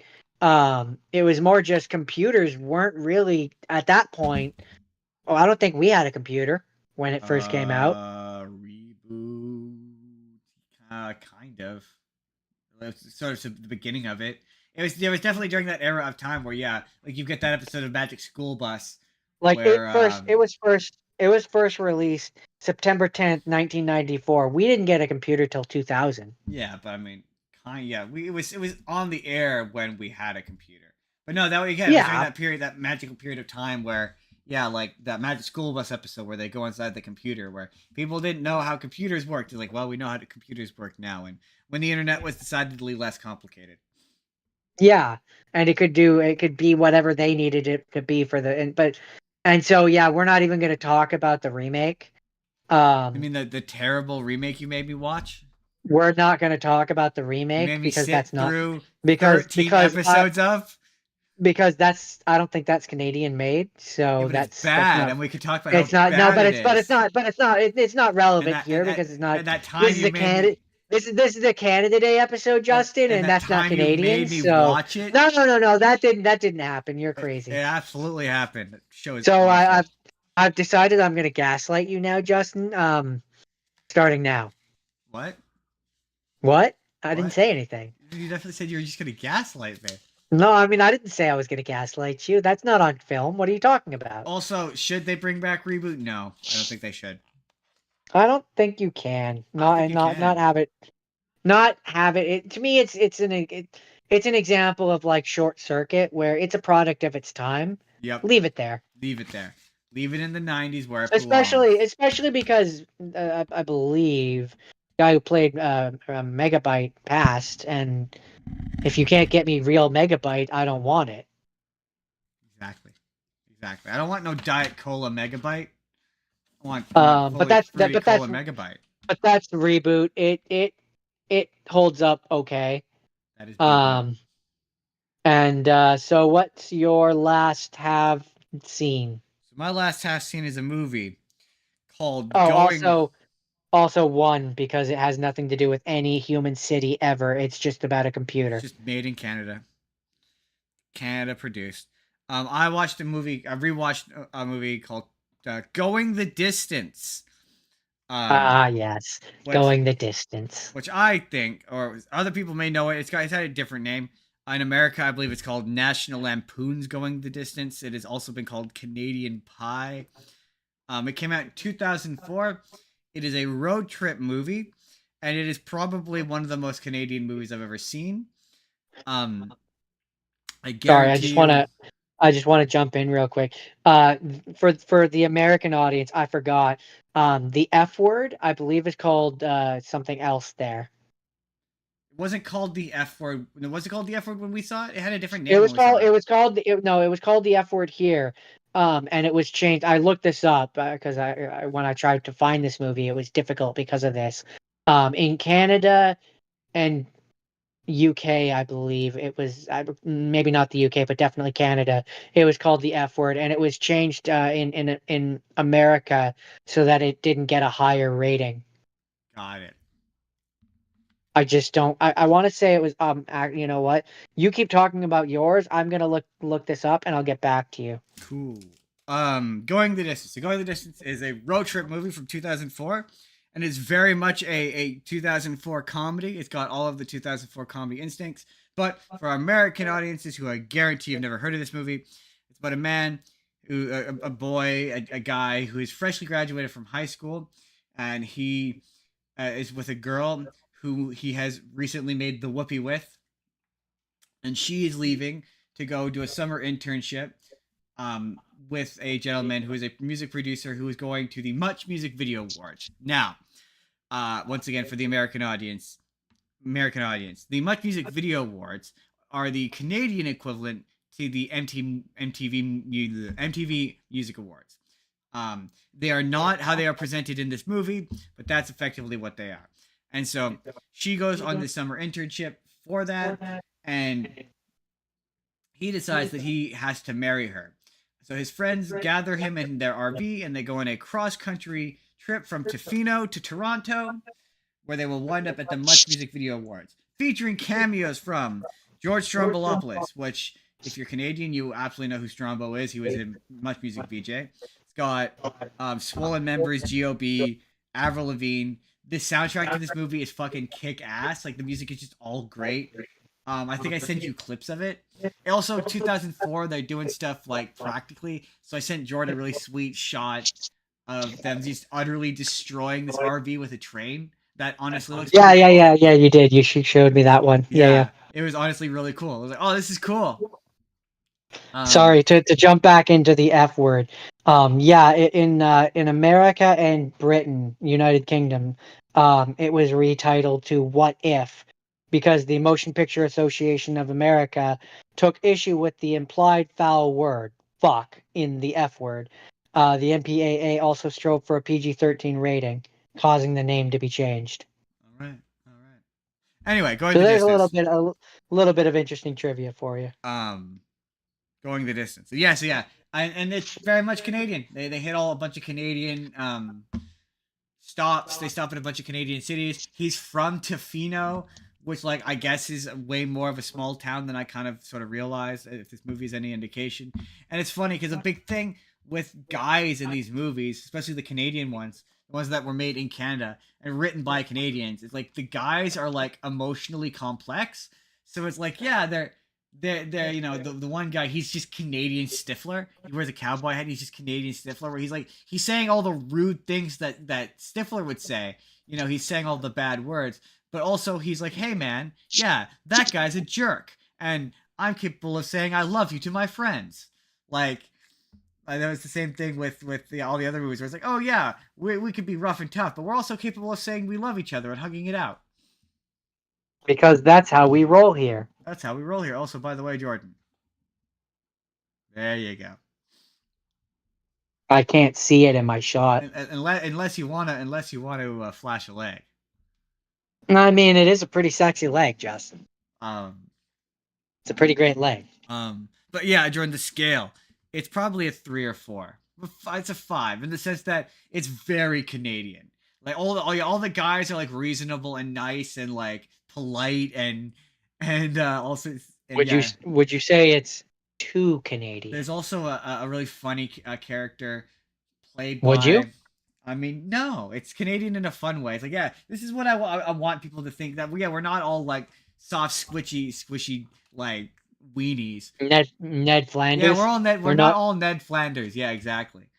But no, there's a character. There's a side character, a native gentleman who The only thing I could think that you would know him from, and I don't think you'll remember. The native guy from Free Willy. Oh yeah, okay, I can picture him. Yeah, he plays this guy who's working for the guy's parents. He's essentially trying to sabotage the road trip. And he's just really fun. He's really fun. He's really funny. There's a lot of really fun jokes that are it's just fun. It's R rated though, so it does get a little a little spicy if you will. But just overall, just a very fun movie. I enjoyed it. That I'd seen it before. You should watch it. I don't know what it's on. Go check it out. Going the Distance. That's it. That's all I got. Okay, all right. So now we move into the category of things that I had not seen before, and the first one that we're gonna start with, I've seen a large chunk of the show, but I haven't seen all of it. And that's called Corner Gas the movie. Yes, It's Corner Gas, but it's a movie now, so it's longer. And But really, it still just is Corner Gas. It's it takes place after the show, but it's like, what are the characters doing now? It's 5 years after the show. They're older, and I mean, yeah, a little bit, but also kind of not. Like when I say it's just the show, I mean you know how like with I think it was Seth Rogen or Seth MacFarlane is like, if you were ever going to do a movie about a show, it kind of has to do things that the show can't. Yeah. Otherwise, this it's doesn't kind of boring. This doesn't do that. This just feels like an extended episode of the show. Oh, that's boring. Like down to the fact, like some of the stuff, it's like, yeah, clearly they have a little bit more of a budget. So like they can have a few extra sets, they can have a few more explosions, like they can have a little bit more than they would have on a TV budget. But just in terms of like visual style and feel, there's nothing that really makes it feel cinematic to me. How much longer did this come out after the show ended? Because is it like a case of like they came back and they still got it? 5 years. The show ended in 2009, and this came out in 2014. Okay. So it was literally the joke of the movie where it's like it's been 5 years or whatever. It's been 5 years. Huh. And they all still got it. Yeah, I mean, yeah. One of them, Laura, the female cop is pregnant. And I'm guessing maybe in one of the later seasons that I didn't see, she gets married or something, because in this she's married, but I don't remember her being married. But you don't see her husband. But she's pregnant because clearly the actress was pregnant. So I don't know if in the show she marries someone or if that's supposed to be one of the things that like happened off screen. Is she got married in those 5 years and pregnant just so they could excuse the fact that the actress was pregnant? I'm gonna be honest with you, Jordan. I've never really cared for Corner Gas. I have a nostalgia for it because of personal reasons. But it takes place in Saskatchewan for those who don't know. And it's about as Canadian of a show as there is. It takes place at a gas station, hence the name Corner Gas. More of a small town, but yeah, a lot of it takes place in the gas station that the family owns. And so one of the funniest parts in the one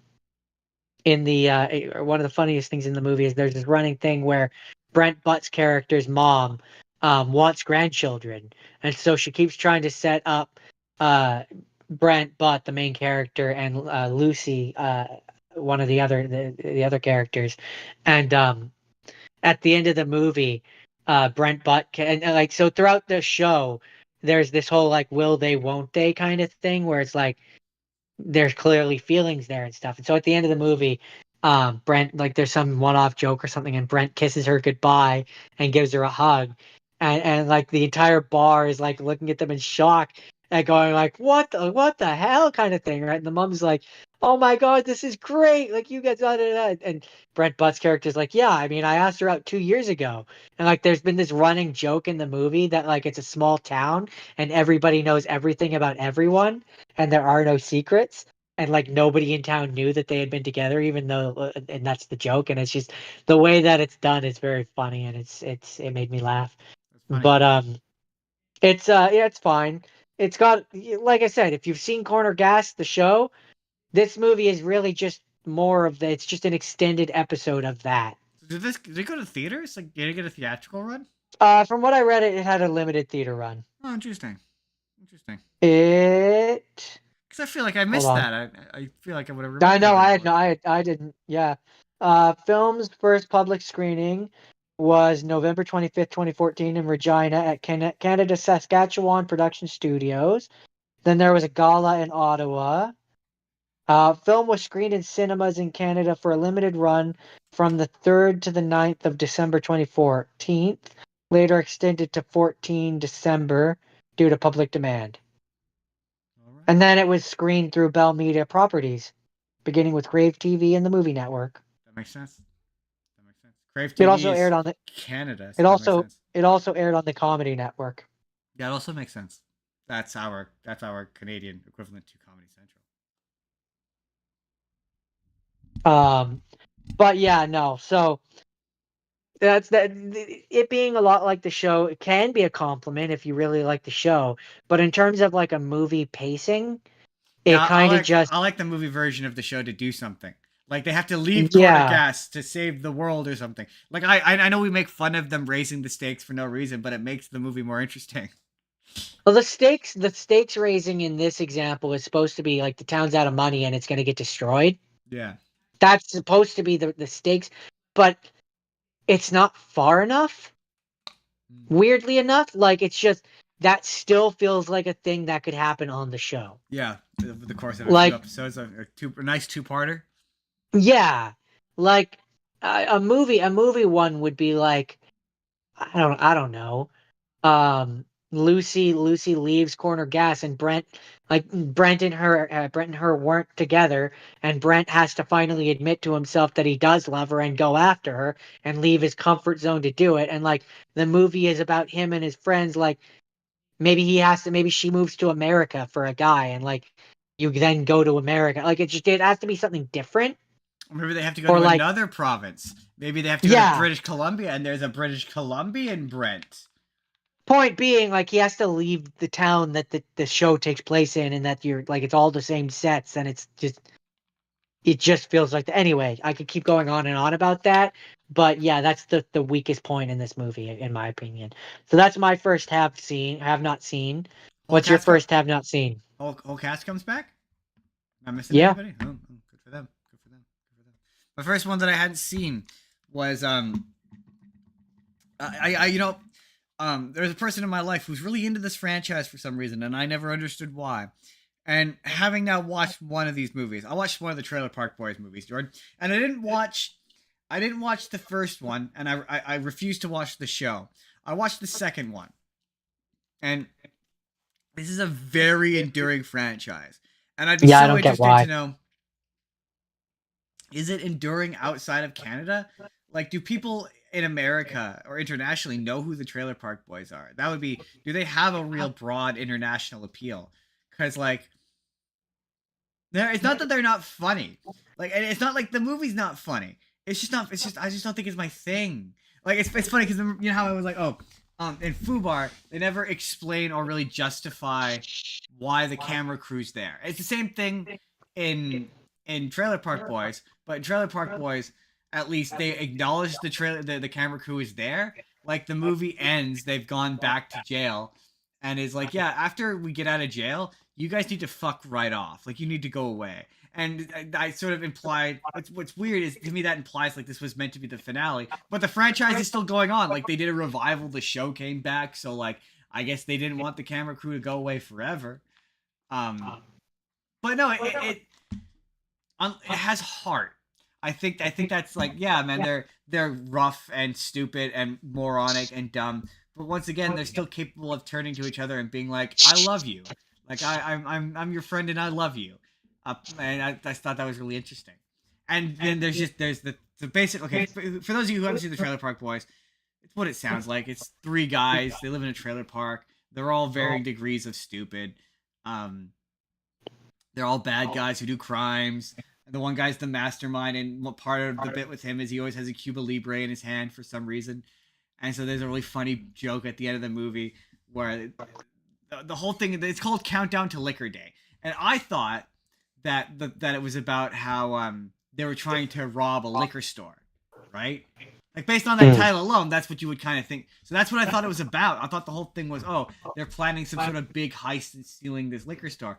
And no, it's. I mean, I don't know that I would necessarily. That's one guess that I would have. My other guess would be Countdown to Liquor Day is the countdown to Liquor Day, so they have to go steal from like a bank or something, so they have money for Liquor Day. Yeah. Okay, I can see that. But no, really, more what it's about is this movie takes place, I guess, after one of the episodes where the three of the main guys get sent to jail, and they've been in jail for 2 years, and they've just gotten out. And the main antagonist of the show is like the superintendent of the trailer park, like their landlord, basically, Mr. Leahy, who I guess in the show is an alcoholic, and he's got a boyfriend named, I don't remember what the name is. It's not important. Named Randy. And since the Trailer Park Boys have been in jail, he has sobered up and cleaned up and is converted and the trailer park into a nice, like, not a home, but like a community, basically like a nice gated community. And he needs one of the Trailer Park Boys trailer because all the septic pipes run under his trailer. But Julian, the Trailer Park Boy, wants it so he can build like a repair shop or whatever because he's trying to go legit. So the countdown to Liquor Day is, as the movie goes on, the guy becomes more stressed out because the Trailer Park Boys are back pulling shenanigans and he can't get this property from them. And he's slowly falling off the wagon. And so Liquor Day is just when he eventually full bore falls off the wagon. So at a certain point, Randy's like, "Oh, it's just been a countdown to Liquor Day." And I was like, "Oh, okay, that's interesting." But there's a big climactic moment where he's fully fallen off the wagon. He's at absolute rock bottom, and they're trying to like they've set up this heist where they're trying to like steal from like an armored car or whatever. And he's freaking out on the top of the roof, and he's got a thing for one of the Trailer Park Boys, who, in a fight, his boyfriend has said that he doesn't love him or whatever. And he's like, "Say that you love me. Do you love me?" And he, for some reason, has that fucking Cuba Libre in his hand. Where did he get the Cuba Libre? Someone just making him the glass. Like, who's fixing him these drinks? Because I'm pretty sure Cuba Libre is just a rum and coke. So he's just carrying around a rum and drink. Coke. Oh my god! When you told me this story the other day, I was picturing like he was holding like a toy or a doll or like a Cuba Libre. It's like a drink. It's like a rum and coke, I think, is what a Cuba Libre is. No, I was picturing. So every time you were like, and he has another Cuba Libre. Where is he getting that? I'm picturing him holding like this toy. No, it's like it's like a drink. It's like, I'm pretty sure it's a rum and coke, basically. I had never. It didn't even occur to me that you were talking about a drink. That's so funny. The movie's called Countdown to Liquor. Anyway. No, you didn't. When you told me this story during the week, you didn't tell me the name of the movie. But anyway, so he's got a Cuba Libre. Like, where did you get the Cuba Libre? I don't understand. But yeah, no, it's weird. It has heart. It's dumb and it's stupid, and the humor doesn't always land for me. It does. I think it's funnier than Fubar. But Fubar really wants to be Trailer Park Boys. Like, it really wants to be Trailer Park Boys. So on a scale of 1 to 10, how Canadian is it? I don't know. I honestly, a big part of it takes place in, I believe, Ontario, and like the suburbs of Ontario. So in that regard, it is. And I don't, they don't. I mean, you're familiar with them as characters. Would you say that they're Canadian stereotypes? They feel more American to me than Canadian. For a part of Canada, I would. Right, like the Northern Ontario, Albertan part of it, right? I mean, I'm not going to say yes, but if you choose to interpret that way, then that's probably what you should agree with. Because otherwise, it feels they feel more like American characters than they do distinctly Canadian. But they do have that. Like, Bubbles does have that Canadian, like, drop her on the stick there, bud. You know. I mean, I don't know. I've met people that I would say kind of align with that. Yeah. You know who else I was gonna, just real quickly before we wrap up Trailer Park Boys. I liked it way more than when I watched it. I was like, you know what?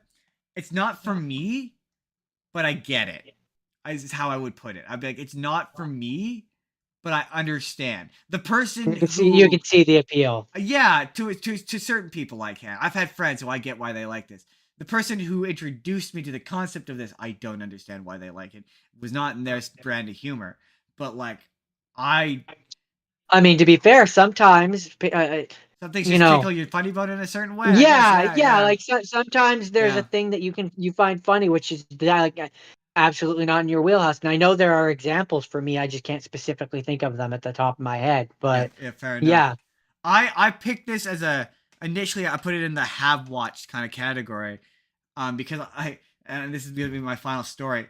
This movie, the reason why I picked this one instead of the first Trailer Park Boys movie was because when I worked at the movie theater, this was a whole thing.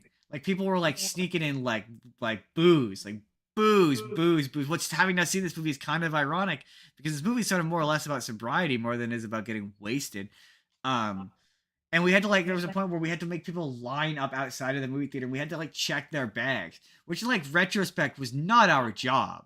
Like we should not have been doing that. And they had me like walk up and down aisles checking people. And I remember the person was like one person yelled at me, was like, yeah, we get it. So I sat there and I remember watching most of this movie. But when I was watching it, I'm like, I don't remember a bit of this. But I was like, I think I watched this before. I'm pretty sure I did. But anyway, that's Trailer Park Boys. Countdown to Liquor Day.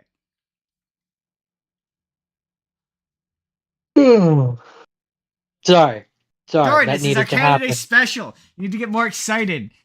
Enough with the Oh, I yawning. am. I'm very excited. Canadian So A are you even Canadian this A? one, this one is one that I've been excited to talk about because it takes place in a place that is near to where I live, and it's like, hey, I recognize those places. It's a show called Continuum. Oh yes, Continuum. Um, The big selling point of which is that it takes place in Vancouver. yeah, so I have thoughts, but we're gonna get to them. This is the big one. This is the one that I was planning on doing a lot of time with, which is why I kind of was fast with the other ones. Um, so Cold Notes version, uh, the future is terrible. There's terrorists that are trying to prevent the future from happening. They end up time traveling. Cop from the future also ends up time traveling with them. They end up in 2014 Vancouver. Oh, That's the that's the worst place in history. that's the Cold Notes version. There's obviously more nuance, which I'm gonna say this right now. I will be spoiling parts of this show because I want to talk about it. Um, So anyone who wants to go watch Continuum spoiler free, go do that. Watch the 4 seasons, and then come back. I have watched all but 3 episodes because I ran out of time, but I'm going to talk about some of the stuff in the later seasons. Okay. Now that we're past that point, we can kind of talk more. Um, so this show is fun because it starts off being kind of the first season is kind of more of a procedural cop kind of show. Um, and with each episode kind of being the terrorist group does their terrorism thing, and our future cop puts a stop to it. That's kind of the status quo for the first like 2-ish seasons, first season, and then stuff happens. But one thing that I want to say though is that while it does take place in Vancouver, they are the most American Canadians I've ever seen, which has everything to do with the fact that this show, the concept of it was originally created for American television. Interesting. Um, the creator was planning to take this to the American market and kind of sell it to them, and you can absolutely feel that influence in some of the characters and the way that they react, Mm. which I'll touch on in a second. But basically, the reason why it ended up on Canadian, like being a Canadian one more, was because he had a friend, Pat Williams, who was going in for a meeting with Showcase, and he had nothing. And so the creator, Simon Barry, basically gave him the idea for Continuum to pass on to the executives there, and they all were immediately like, "Fuck yeah, Like, yeah, we want that. Yeah. But my question is, And so why did it end up taking place in Vancouver and not Toronto like every other goddamn show does? that I can't say, to be different, I'm guessing. Oh, maybe. Um, or probably because filming at the time was probably cheaper in Vancouver. Oh, maybe. Maybe. So for a TV budget, which I'm wondering if it has that here. No, it doesn't. But for a TV budget, if Vancouver was cheaper at the time, it would mean they could get more outdoor shots. True. But so over the course of the show, um, the main character wants to keep the future like the same as what she came from, but it's kind of like as the show goes on and it's interesting, you kind of find out it's kind of a terrible future, and she's kind of the bad guy. Oh Like no. she not like herself in her intention, but the fact that she was protecting basically the future she comes from is run by corporate, Gotcha. which which is why again I say you kind of feel that American influence there, because that's definitely a thing I could see in America more Yeah. than here. Oh yeah. Um, that and just a lot of the ways that the characters act are eh, it's yeah, if you know, you know, it's they're American. Or the fact that like a character shows up who works for the CFIS, basically our version of the FBI, I guess, which I don't I it's not nearly as well known as the Uh, CIA. I So as believe a Canadian, even I believe the I'm not actual really version of it is CSIS, I think. that C- whatever. Yeah, whatever it is, I think it is what it is in the show. But because it seems to be fairly accurate in terms of that stuff. But uh, so it has the same opening for the first two seasons. Then we get to the third season where uh one of the characters, Alex Sadler, um who is a whole thing, but his name drives me crazy because it's like, why couldn't you just call him Alex? Like it's Alec, Alec. I mean, like What? Alec Baldwin. I guess, but it's just to me is a weird one to go. Anyway, that's a tangent. But at a certain point, his girlfriend gets killed, and so then he uses the time travel stuff to go back in time, and then it's like, I guess this show exists on endgame rules where they're now in an alternate timeline. So anything they do to their past, like anything that happens to their past selves, doesn't interfere with them. So he goes back to change time to save his girlfriend from dying, which then causes a bunch of different like cattle snowball effects, which change things. So then like it basically goes into this really bad future, and even worse future that's further in the future, and further people from the future come back to stop them from messing with the past, and it's Oh no, a I've got lot of time cross-eyed. a lot of time travel, cross-eyed stuff. But it does lead to this really interesting dynamic where, so pretty early in the first season.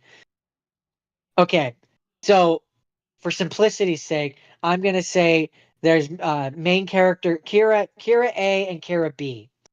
Kira A is from the timeline that we've been watching since the beginning of the show. Kira B is the Kira from this third season, which is a different Kira at this point. So something that the one character does to change time causes Kira B to get shot in the head.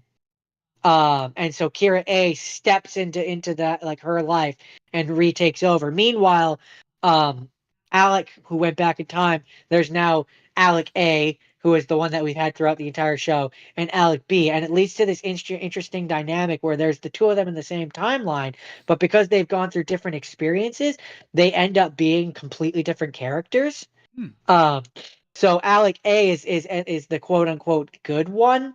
And Alec B steps into the role of taking over the Fortune 500 company from his dead dad, and like becomes the villain, and Huh. he's a bad guy, and like they end up having to stop him, and it's yeah, it's really interesting to watch. Like whenever you get an actor acting against themselves, it's it's very fun to kind of watch that dynamic.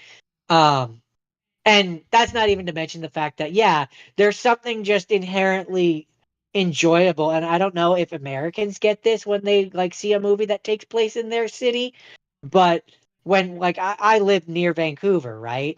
So to see areas in this show pop up where it's like, oh my God, I know that place, or like they mention a city where it's like, I know it, I that's that you know, Thing I or like recognize. in one scene where Alec is getting a job at a tech like a computer store or whatever, and it's like that's near Lansdowne. I've been there. I know exactly where that store is. I've walked in there or by there. It's just so trippy, and I don't really get to experience that very much. Where it's like, yeah, things get filmed here, and I recognize it like a lot of the times in movies, right? Yeah. But to have it where it's like it's not only filmed here, but it actually is here Yeah, I know what you mean. Yeah. is so weird. Like it's so weird where they're like, oh yeah, there's a hostage situation in Surrey. And it's like it's such interesting stuff that has never happened here. Like It's like our it's criminal not justice system is not this interesting. no, right? And so it's so and that's where I say like it feels American in that regard. I know what you mean.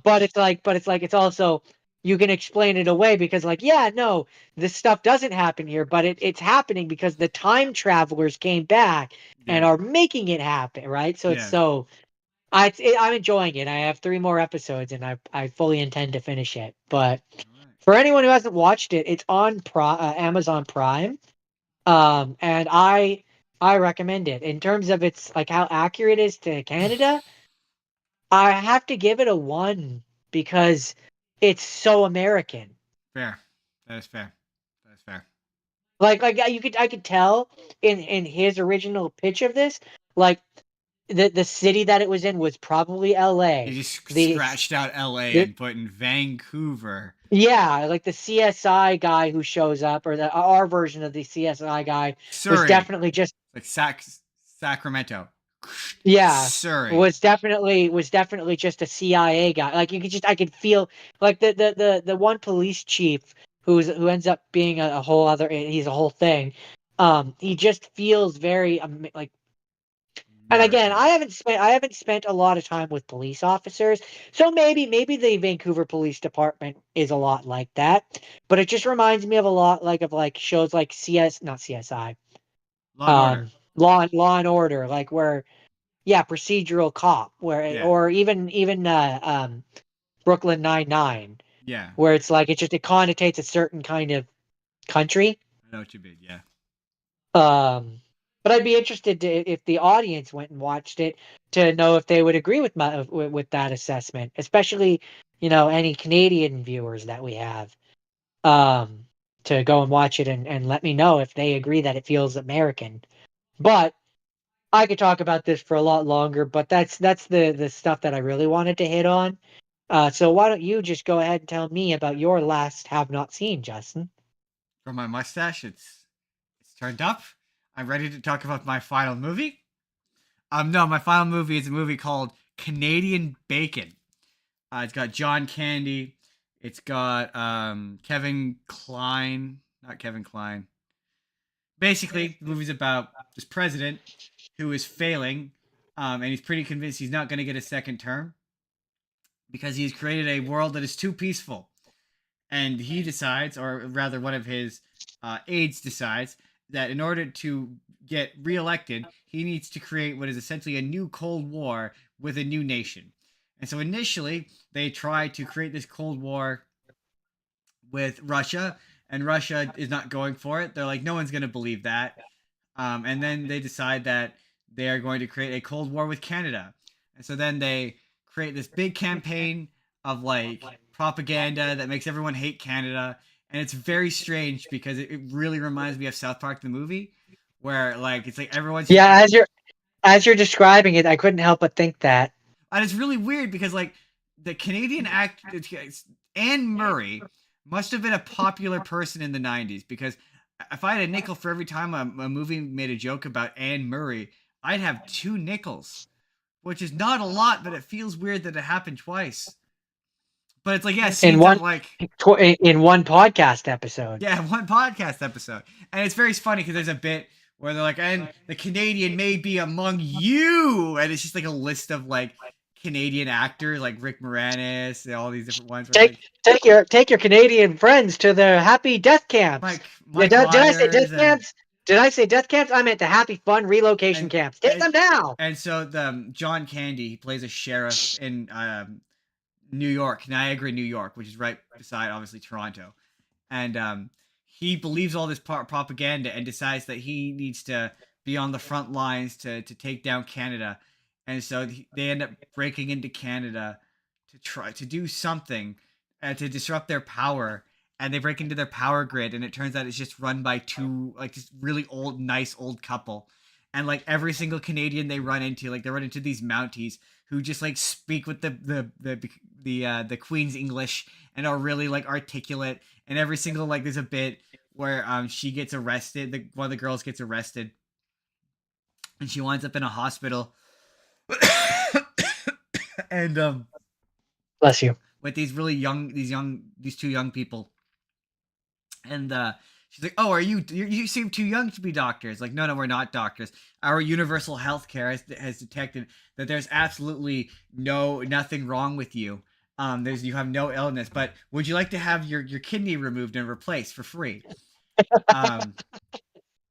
That's accurate. And it's really just a movie made by a guy who went to Canada one time, and like he went to Toronto once, and he saw, like, they refer to the CN Tower as the Canada National Tower. And I'm like, I guarantee you, if you were to ask some kid in like BC what the CN Tower was, they'd have no idea. So I'm like, I wouldn't really call it the Canadian National. It's just like you went to Toronto once and you heard someone call it the Canadian National Tower, and like you have interpreted it as some sort of Canadian national symbol. Yeah, And we I'm don't really like, have one of. We don't really have one of those. no, not really, no. And it's just funny because, yeah, Ours is like beavers and maple syrup. and it's just like that stereotype of Canada of like, we're all really nice and polite, we have free healthcare. And I'm like, this person has like this one image of Canada, and I'm reading about it, and you'll never guess who wrote and directed this movie, Jordan. Was he an American? I'm just I'm not gonna tell you one way or the other. Try and guess a name. It is no one you're expecting. And I'll give you one hint. He pretty famously makes documentaries. Michael Moore. Yes. Michael Moore wrote and directed this movie. And once you find that out, yeah. So you've heard of Canadian Bacon, right? I'm positive you've at least heard of it. I don't think you've ever seen it, but I know you've heard of it. Probably at some point, but off the top of my head, not specifically. I know of it because of my dad. My dad is one of those movies he always told me about, like, all the time, because he loves John Candy. He was like, yeah, Canadian Bacon, the movie where they decide to invade Canada and it doesn't go well. And it's like, once you know it's made by Michael Moore, you could just see his politics all over it.